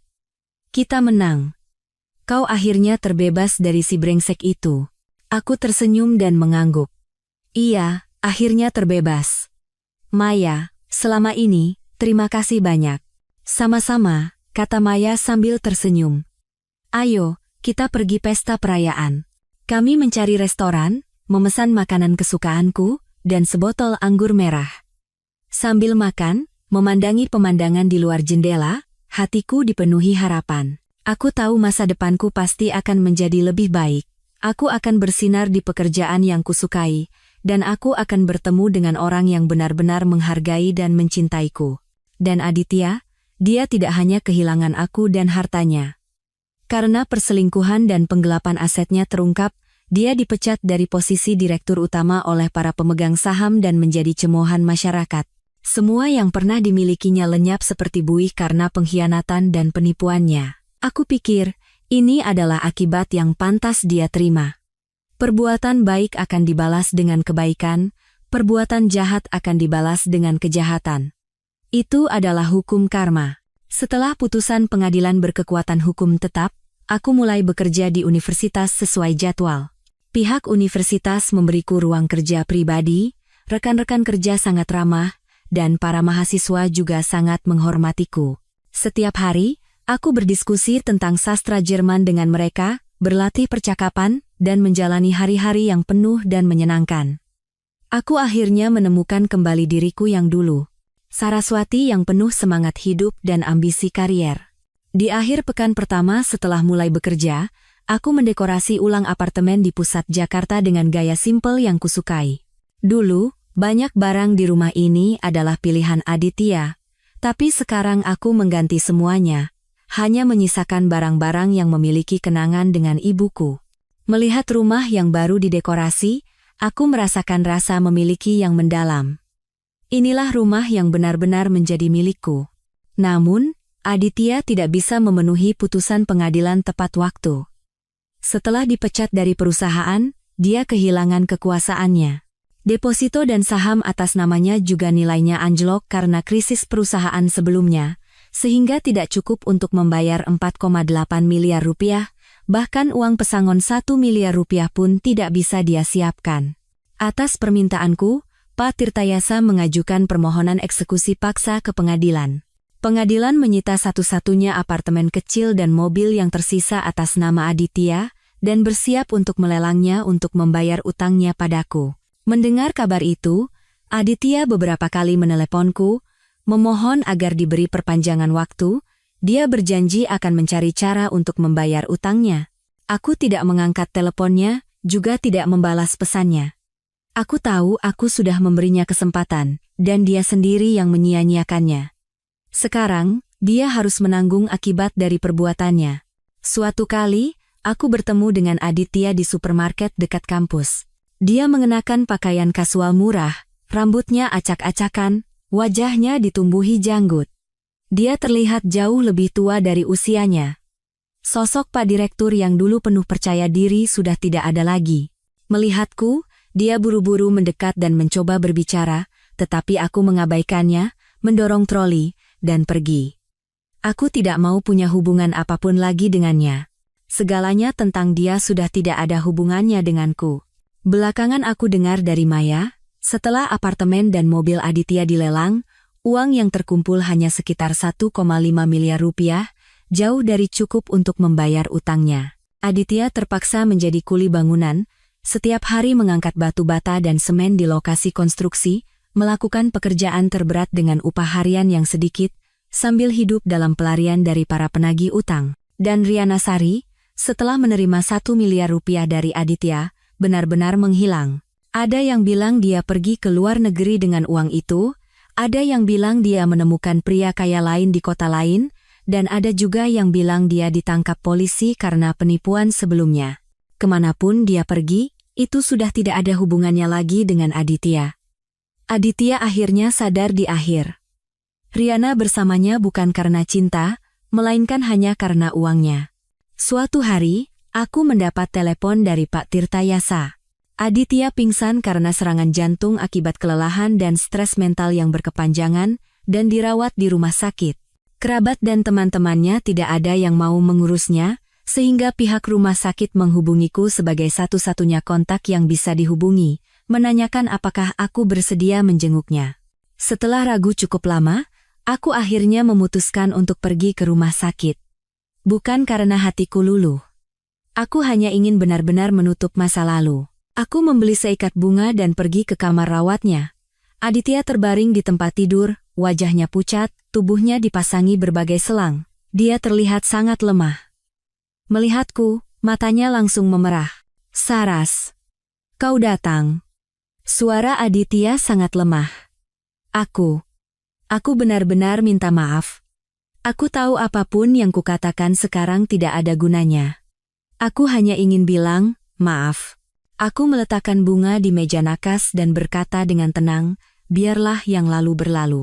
Uang hasil lelang pengadilan sudah kuterima, sisa utangmu tidak akan kupermasalahkan lagi. Jaga kesehatanmu baik-baik, dan ke depannya, hiduplah dengan benar, jangan melakukan hal yang akan kau sesali. Mendengar perkataanku, Aditya menangis. "Saras, terima kasih. Terima kasih, sudah memaafkanku." Aku tidak berkata apa-apa, berbalik, dan keluar dari kamar rawat, keluar dari rumah sakit, sinar matahari menyinari tubuhku, hangat dan cerah, aku menarik napas dalam-dalam. Bayangan terakhir di hatiku terasa lenyap. Aku akhirnya benar-benar melepaskan masa lalu, dan memulai hidup baru. 1 tahun berlalu. Karierku di universitas semakin menanjak. Aku menerbitkan sebuah buku Cuyen Ngang tentang sastra Jerman yang mendapat sambutan baik dari rekan-rekanku. Pihak universitas menobatkanku sebagai dosen teladan, dan para mahasiswa sangat menyukaiku. Di sebuah acara pertukaran akademis, aku bertemu dengan seorang pria bernama Gilang Permana. Dia adalah dosen bahasa Jerman di universitas lain, seorang pria yang lembut dan berpengetahuan luas. Kami punya banyak topik pembicaraan yang sama, dari sastra Jerman hingga cita-cita hidup, dari hobi hingga pandangan tentang kehidupan. Setelah mengetahui masa laluku, Gilang tidak merasa kasihan atau bersimpati. Dia hanya berkata dengan tulus, "Saraswati, masa lalumu adalah pengalaman yang berharga, dan masa kinimu jauh lebih berharga. Aku ingin bersamamu menciptakan masa depan yang lebih indah." Melihat tatapan tulus Gilang, aku tersenyum dan mengangguk. Aku tahu, aku akhirnya telah menemukan orang yang menghargai dan mencintaiku. Sekarang, aku punya pekerjaan yang kusukai, rumah yang hangat, orang yang mencintaiku, dan teman-teman yang sejalan. Hidupku dipenuhi sinar matahari dan harapan, tidak ada lagi bayang-bayang masa lalu. Kadang-kadang, aku teringat pada Aditya dan Riana, serta pernikahan yang gagal itu. Tapi aku tidak lagi merasa sedih atau marah. Justru, aku merasa bersyukur. Karena pengalaman itulah yang mengajariku cara melindungi diri, cara berjuang untuk hak-hakku, dan cara bangkit kembali dari keterpurukan. Aku akhirnya sadar, hidup itu seperti cermin, jika kau tersenyum padanya, dia akan tersenyum kembali padamu. Sebesar apapun kesulitan yang kau hadapi, jika kau tidak menyerah dan berani menghadapinya, kau pasti akan menemukan kebahagiaanmu sendiri. Dan orang-orang yang mengkhianati dan menyakitimu, pada akhirnya akan membayar atas perbuatan mereka. Sebab akibat. Itu adalah kebenaran yang tidak akan pernah berubah. Manusia harus menjaga kebaikannya dan menghargai orang-orang di sekitarnya.